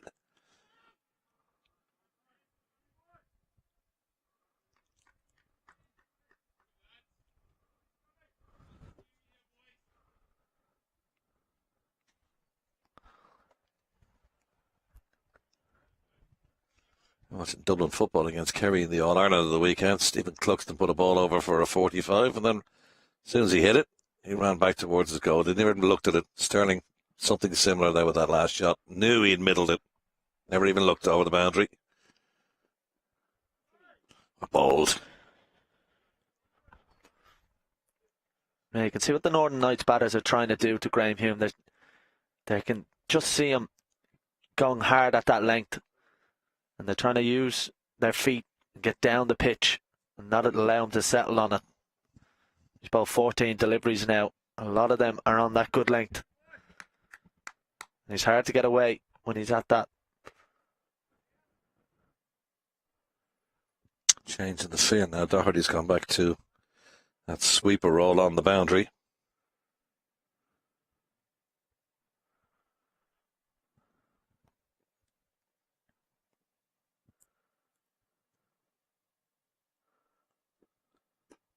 Surprised Adair again. Something similar happened in the last over to Paul Sterling.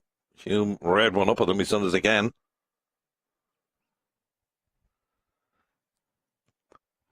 Yeah, it's not easy out there when the ball's popping off a length like that. And that's a couple of deliveries each, the two batters have seen where the ball's just jumped on them slightly. If you're a fan of fast bowling, this is certainly a masterclass from Hume. Just the concession of 2 in a T20 game. Cries a catch that's whipped around the corner. And over fine legs head, it'd come up. And that's gone for 4. Yeah, just ruins Hume's numbers a little bit. Straying down the leg side. Yeah, clever batting though from Rossiter. Gets right across the stumps, recognising what Hume's going to do, and it can just help it's on its way over the man at 45. Good batting though, not allowing the bowler just to hone in on his line and length.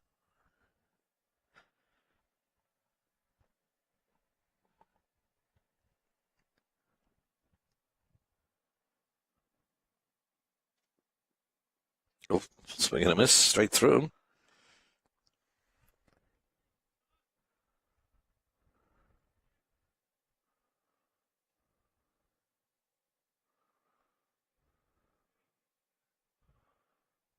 "51 runs required now. Coming to the end of the 5th over of the second match of 6 in this IP20 festival here at Pembroke. Ground looks resplendent, really does. Plenty of green around it, obviously with the wet summer we've had so far. Let's hope for a dry couple of days and get all those games in, because we were washed out in Breedy. And that's out. And he's finally got his man. Worked hard for it, Hume. And there goes for 17. First wicket falls at 28.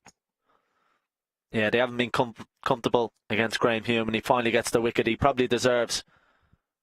Rossiter goes for 17 off 16. Just wasn't finding it easy against Graham Hume. You saw what he had to do to get a boundary moving across the stumps. Immediate change in the field from Hume. Pitches it up and safely into the hands of Stephen Doheny behind the stumps.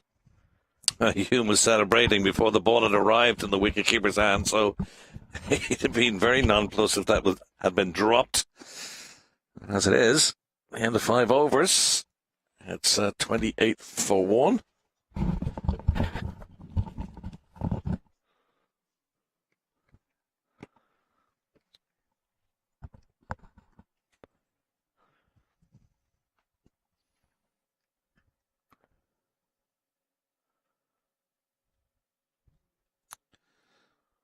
McCullum is the new batsman wearing 7. He'll join Paul Sterling, but he's at the non-striker's end.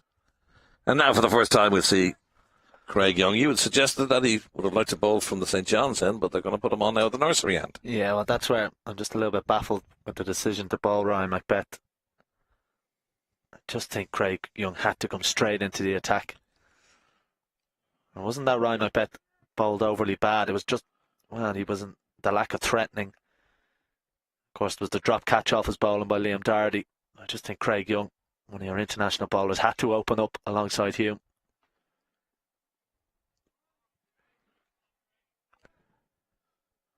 Sterling didn't know much about that. That was well bowled. Left him off a length. I think he acknowledges that. That's Irish International against Irish International. Irish International captain, indeed. The nod of the head from Sterling acknowledging that ball from Young. Good to see him back. Has had injury problems this season. Now the track goes Sterling, and again, he doesn't look where that's going. He knows it. Off the meat of the bat, straight pumped over the bowler's head, and maximum. Thank you very much as Paul Sterling moves to 16. Oh, this is classic Paul Sterling. Even when he's not at his most fluent best, he can still produce shots like this. As you can see, straight away he knew. Just turned his back on it. Was going all the way for 6. That's just what he has in his locker. He can take games away from you in the blink of an eye. Not plussed Paul Sterling by the first delivery from Craig Young, which was an absolute peach. Second time he just danced down the track at him and put the ball straight back over his head, and he knew from the moment it left the bat that was going for the maximum. Still looking for the ball down there as well. Didn't quite reach Mrs. McGinty's garden down there, so it's somewhere in the bushes, Sean. Yeah, I think we're going to get a replacement ball. I think it just about got over the side screen into the houses. You just wonder how many balls ends up in that house down there, just above the side screen. I think they should do what they do in golf courses and sell the balls back. Put them in little plastic bags and sell them at garages. That's where I get my golf balls as well.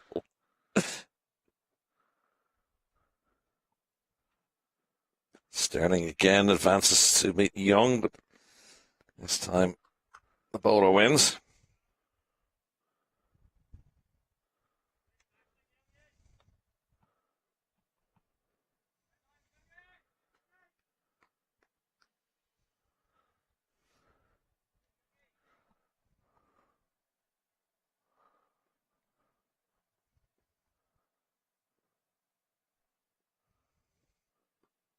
Oh, nicely done by Sterling. It's gone through Hume. They're going to take a single anyway. So McCollum on strike for the first time. Just taking guard the right-hander. Produces a change in the field as well. They're going to bring... Well, Andy McBride's going to bring himself into slip. Well, it was great to see James McCullum back out there. Obviously, suffered that injury in the Test match. It's going to be a busy week or so for him with the Northern Knights, and then in the Arachis Senior Cup final in a few weeks' time. Warwickstown taking on Leinster on home soil. Is that LBW? Yes, it is. Well, he didn't last long. You built him up, and he's knocked down. McCullum gone first ball. Young back into the fray after his recent injury problems.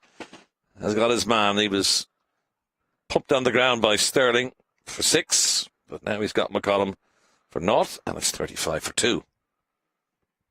Yeah, this one just seemed to keep a little bit low on James McCullum. And indeed it did. And an easy decision for umpire Aidan Seaver. Craig Young went off with the Stuart Broad-like celeb appeal. He knew straight away that he had his man.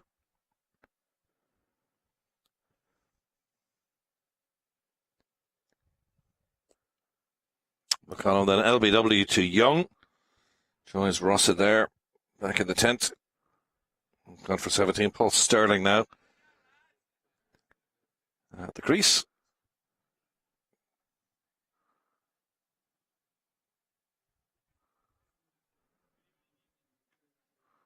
And he's been joined by Cade Carmichael.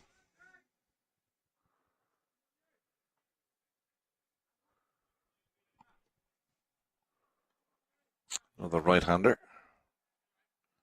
Wearing number 8. Northern Knights won the toss, fielded. Getting Warriors out for the second lowest score in IP20 history, 78.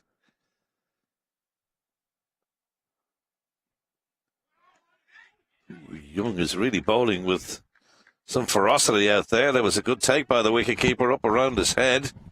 End of the 6th, 35 for 2. Thanks to Sean. I'm John Kenny. We'll take a little step aside and bring in Stephen and Craig. And they may see this game out.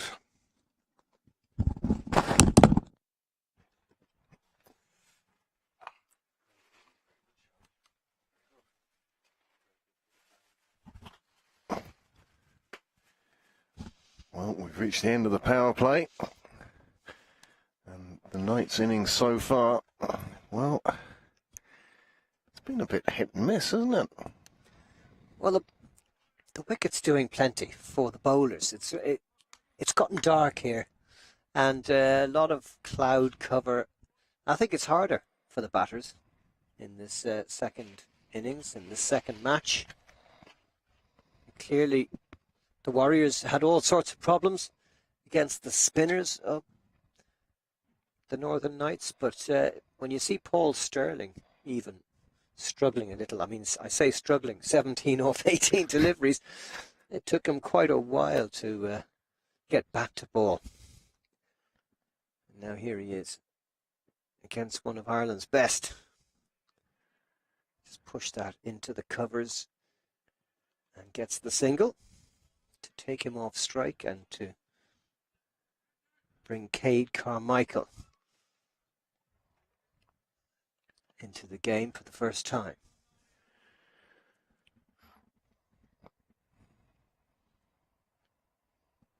Graham Hume has bowled a lot of dot balls in that first 3 overs. Only 3 scoring strokes off his bowling so far. 4, actually 4, including that single in this over.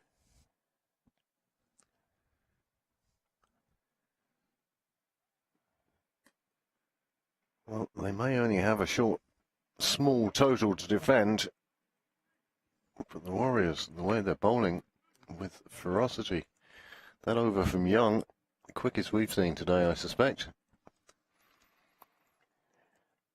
And Hume, well, he's into his final over, 1 for 8 from 3.2, and he's bowled very well. He's found a good length, troubling the batsman, even when Sterling was sort of taking strides down the pitch. Nice late shot that from Sterling. Just watched it onto the bat, steered down to third man for a single.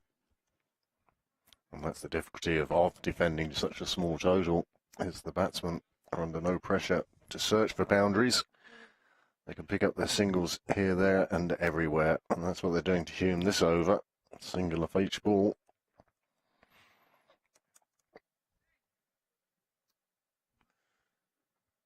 But the spell that turned this game, very definitely Humphreys in that first innings, 5 for 13. Yeah, that was fabulous. Here's a chance, and I think it's held. Yeah, catch is taken. And Cade Carmichael on his way back to the tent. Just 1 to his name.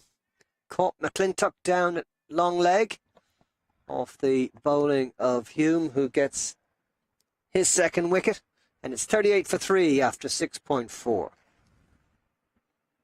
May not be so easy for the Knights after all. Well, again, perhaps we were spoilt by that first game this morning.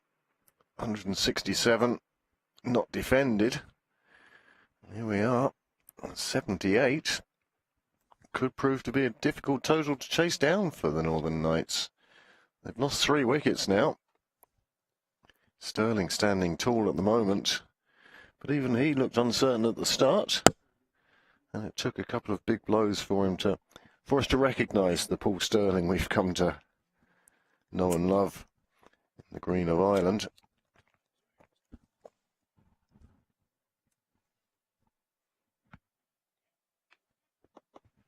So Sterling at the non-striker's end. And it's Morgan Topping from Waringstown, who's come in at number 5. Another player who will be appearing in the Bob Kerr All-Ireland Irish Senior Cup final. A game that Sean mentioned. Waringstown will be at home to Leinster a couple of weeks' time. Lovely lifting delivery, moving away from the batter. Fine bowling from Hume. But this, the last of his 4 overs. That's the desperation for the Warriors, using their number 1 bowler straight up in overs 1, 3, 5 and 7. Knowing that they have to make some kind of inroads on this night's innings if they're to have any chance.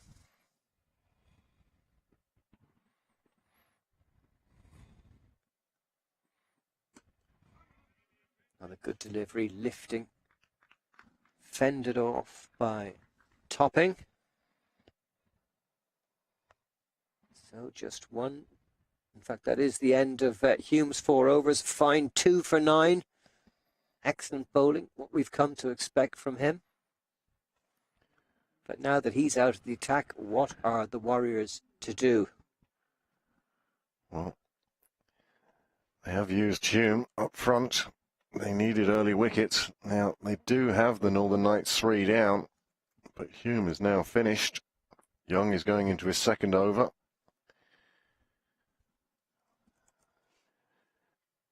There is plenty of other bowling on the northwest side, but is it of the quality of Hume and Young?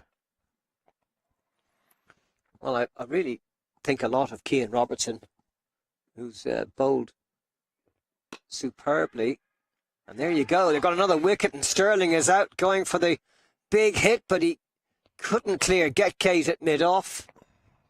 And the man who is sometimes skipper of the Warriors in the absence of McBride has taken the catch. And Sterling goes for 19 of 21 deliveries. And all of a sudden, 38 for 4. And I'm sure there's a few guys in that Northern Knights tent just wondering quite what's going on. Well, in comparison, the fourth wicket for the Warriors themselves fell with the score on 38.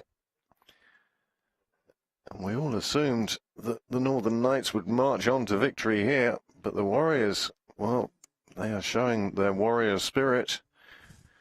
4 wickets down, and they've got rid of the top 4. 2 for Hume, 2 for Young, and it's Neil Rock coming to the wicket next. Has captained the Knights this season in the absence of their Ireland players, and he's going to have most of this over to work himself into the game, with Craig Young having taken 2 wickets now for 7.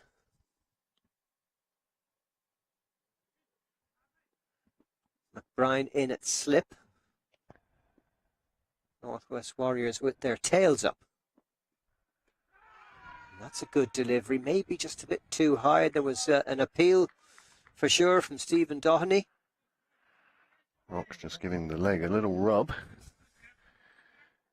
It did look a bit high above the pad. You see it here now. Let you be the judge. You can see, by the way, how high Rock kept his hands, how high the ball was.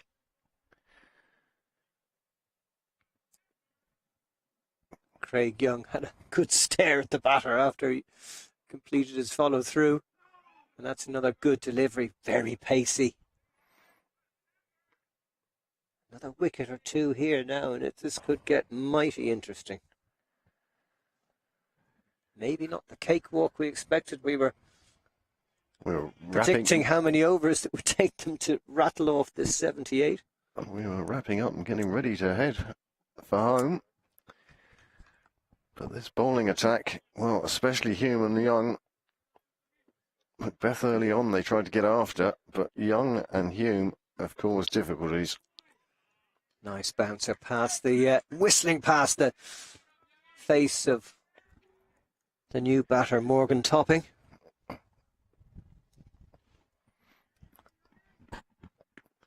Neil Rock, the left-hander. He just let that one go through to the keeper. Sorry, yes, of course. Rock on strike. Topping at the far end.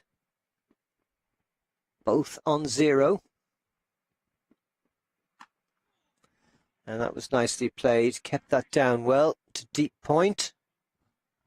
Just the single for the Knights. Rock gets off the mark. Well, who'd have thought the Northern Knights would have to be in a rebuilding phase, chasing a total of 78 all out from the Northwest Warriors. Nobody really got going for them. Is somebody going to stand up for the Northern Knights and see them safely home? As I say, win here takes them a long way towards the title. I think that'll be one for the over.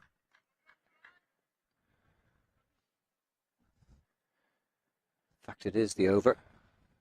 2 for 7, 2 for 8 for Craig Young. 2 for 7 for Graham Hume. Question is, who's going to bowl next?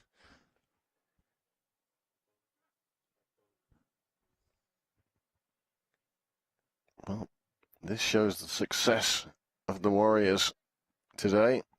Wouldn't show you their batting card, but here they're looking pretty good. Hume with his 2 for 9 and Young with his 2 for 8. But the interesting one at the bottom there, the fall of wickets. They were 1 for 35 and now they find themselves 4 for 38. And it's Andy McBride coming on. Time to turn to spin. And spin is what has worked in the previous 3 innings.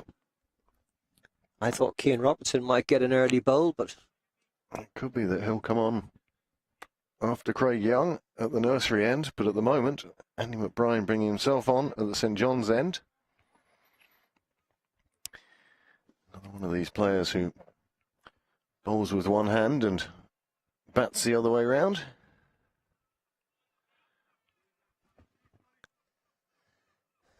Neil Rock to face the music.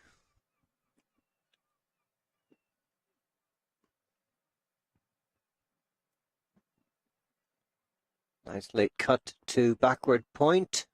Just the single. He moves to 2. Topping yet to get off the mark. Just a word about Morgan Topping. 114 runs in the Mardyke series without being out. So he hasn't got an average yet. Boy, Not out in all 3 innings. He looked very good in the Mardyke.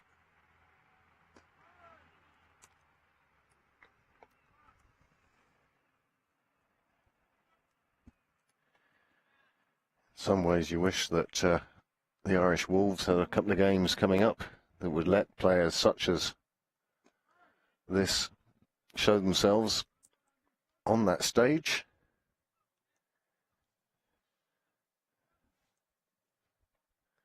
As usual, Andy McBride, he gets through his over quickly, doesn't he? Yeah, and he's vastly experienced. He knows exactly what's required in this situation.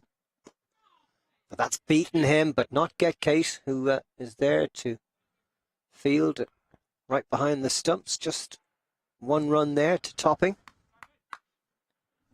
And he's away. 1 off 6, Rock 2 off 5. The run rate modestly under 5 so far. Crucially, the Warriors have to keep taking wickets.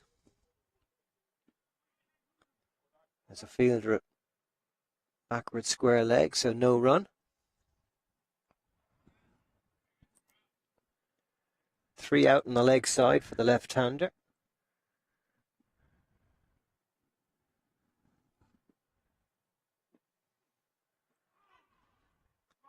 That's going to be a leg by, I think. Yeah, signalled by umpire Paul Reynolds. Very good tidy over from McBride. Just 2 runs coming off it. Well, you say that the run rate of under 5, but of course it only needed to be just about 4 anyway from the start. And you can see the required run rate now just 3 1/3. And once we thought this would be over very quickly, the Warriors are making sure that the Knights are going to earn a victory if they do manage to reach this total.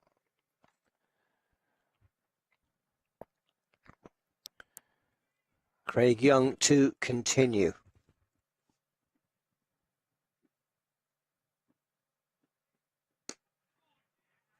Crossbat thrash there from Rock that goes straight to mid-wicket. Young 2 for 10. And again, people might say Craig Young bowling his 3rd, and one suspects will bowl his 4th as well. But as captain of the Northwest Warriors, you've got to be thinking Andy McBride has got to use his best bowlers and use them now. Don't have the space. Fielding at about 3rd slip. That's well hit by Rock, straight down the ground. 1 bounce and into the sponsors' boards. 46 for 4. Rock goes to 6.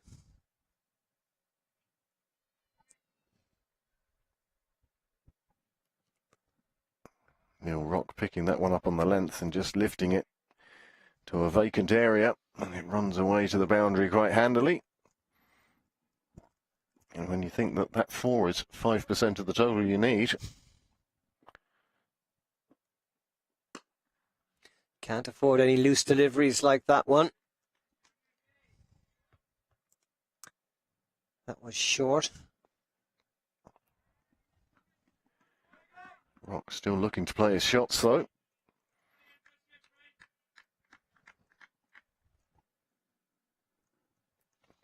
3 balls left in this first half of the innings. The good news for the Northern Knights is they're over halfway in their pursuit. What a super shot that is from Neil Rock. Straight back past the bowler. Uppishly, but well away from the bowler's grasp. He had no chance there. And beautifully timed. Absolutely middled here by Neil Rock. You can see there's some intent with Rock now. Gave himself plenty of room. Played it down straight. You don't get much straighter than that. And that brings up the half century in 9.4 overs. It was 50 for 5 off 10.1, by the way, for the Warriors. Well, it's a cracking hit. Nobody out there at Cow Corner, and Rock is feasting on some short deliveries here. Well, Craig Young looks so dangerous in his first over. But now Neil Rock, well, gives himself room again. Young follows him, and so Rock just pulls him across to the bar. He's quickly moved on to 14. 3 fours in this over off Young. There's no way he was going to get hit again. That lifting delivery through to keeper Doheny after 10 overs. At the halfway mark of the innings, 54 for 4 and just 25 runs required. 25. Well, not much in the difference. The Northwest Warriors were 49 for 5 at the halfway mark. However, there's a big difference between trying to set a target and trying to chase one down. And that over making such a big difference. As I say, when you only need 79, 12 runs makes a big difference. And in the 11th over, it's Cian Robertson coming on. I said how good Matt Humphreys was before he started his spell. I think this bowler has emerged from the young talent in the country to show that he's right up to this level.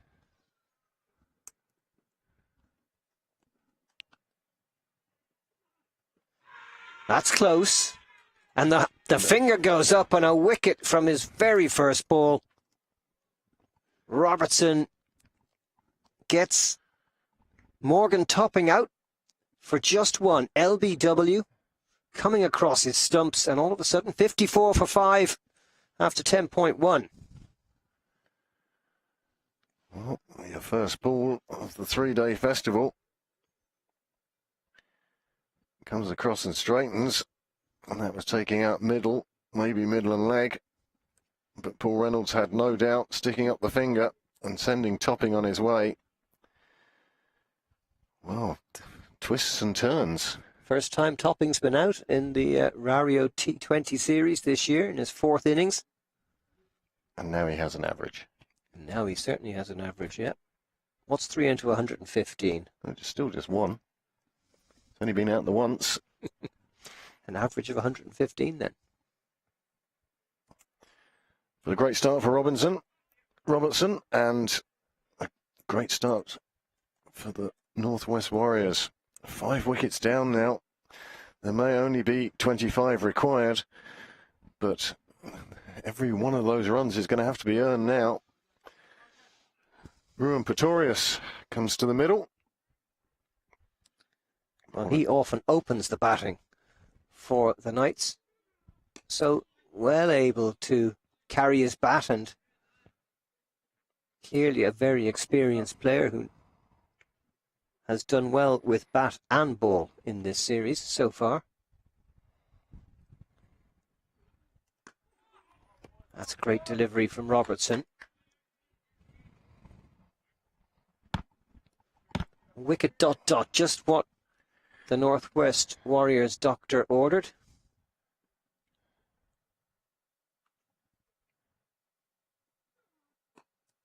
That's turned into the vacant mid-wicket place. Nobody there. So just a single, and Pretorius is on his way.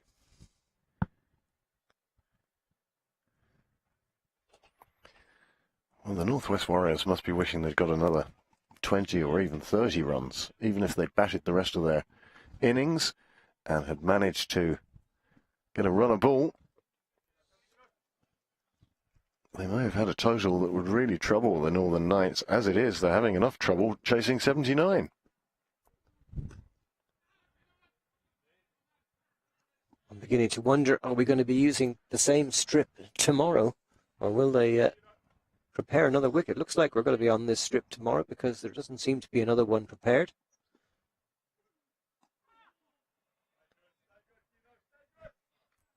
The weather for tomorrow, not so good. Let's hope we get some play in. Robertson 1 for 1 after 1. The important wicket of Topping. Rock on 14, Pretorius on 1. It's 55 for 5 off 11. Just for those of you who like the comparisons, Northwest Warriors were 55 for 6 at the same point. This shows that this total of 78 all out, well, will it be enough?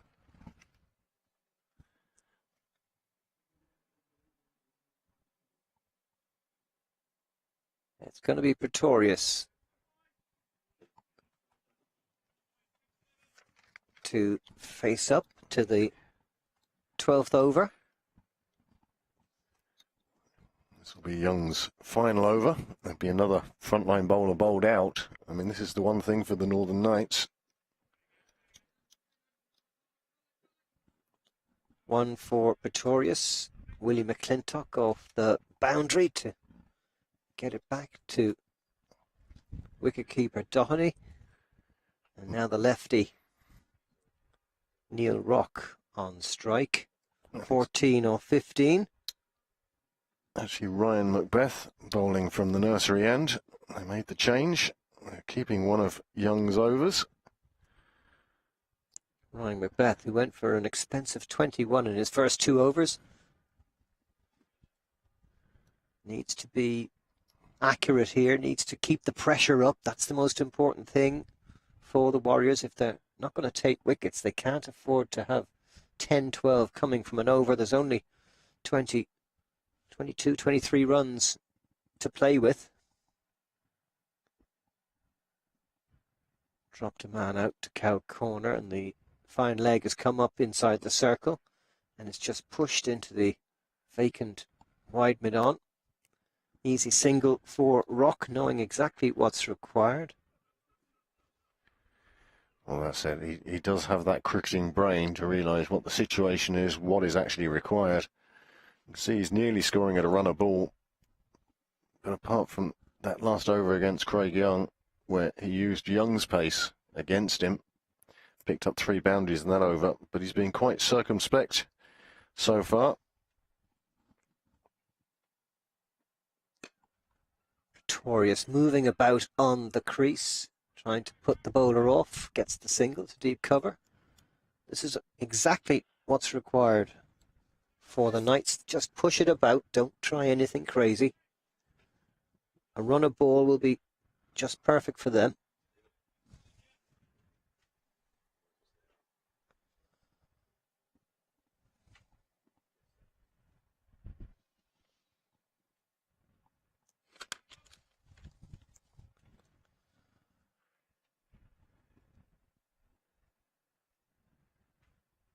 William McClintock just dropping back deep at third man.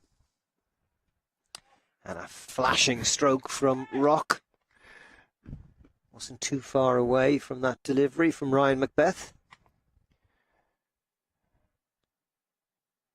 Which brings to mind the old line of a flashing blade fit for Zorro.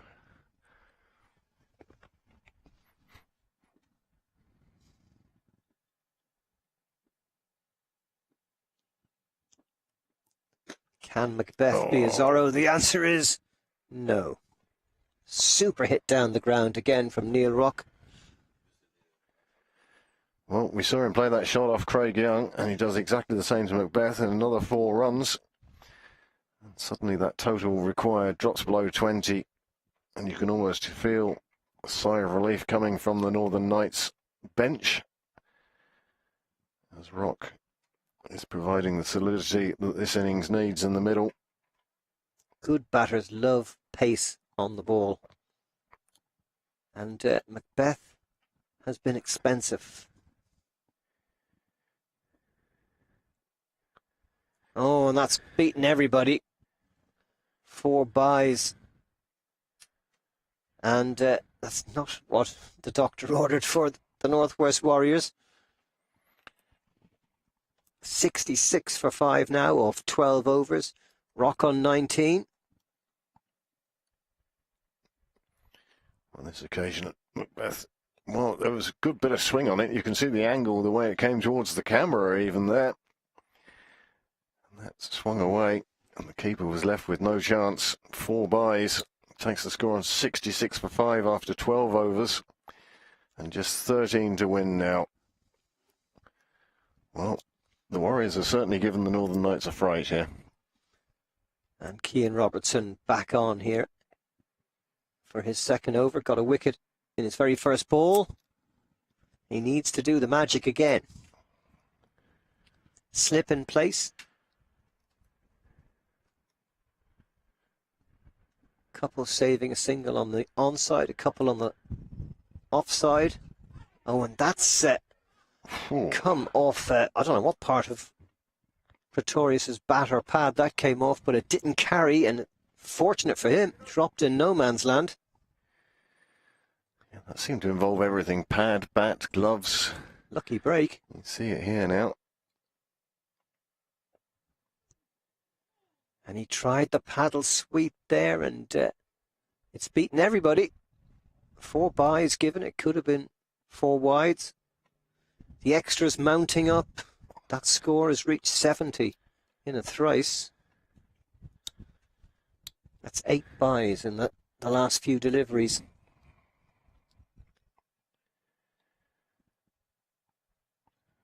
$70 for 5. Rock on 19. Pretorius on 3. They need just 9 now. The number of balls remaining hardly a factor. And that's an easy single out to deep cover. Pretorius moves to 4. I don't think they'll mind too much how they get to the 79. Whether they do it just in taking these singles.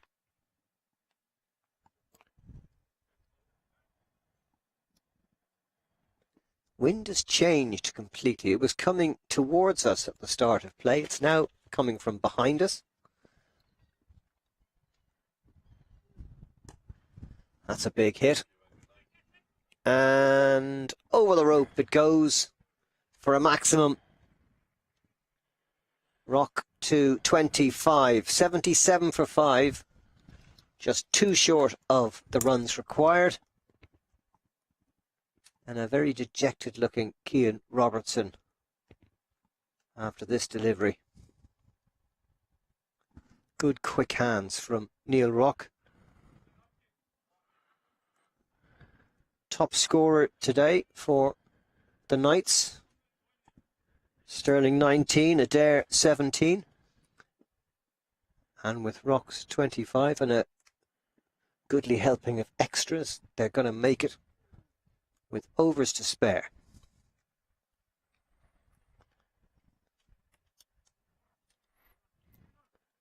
Well, this could be the clincher for the Knights. They'll get a bonus point that'll push them up to 25 points.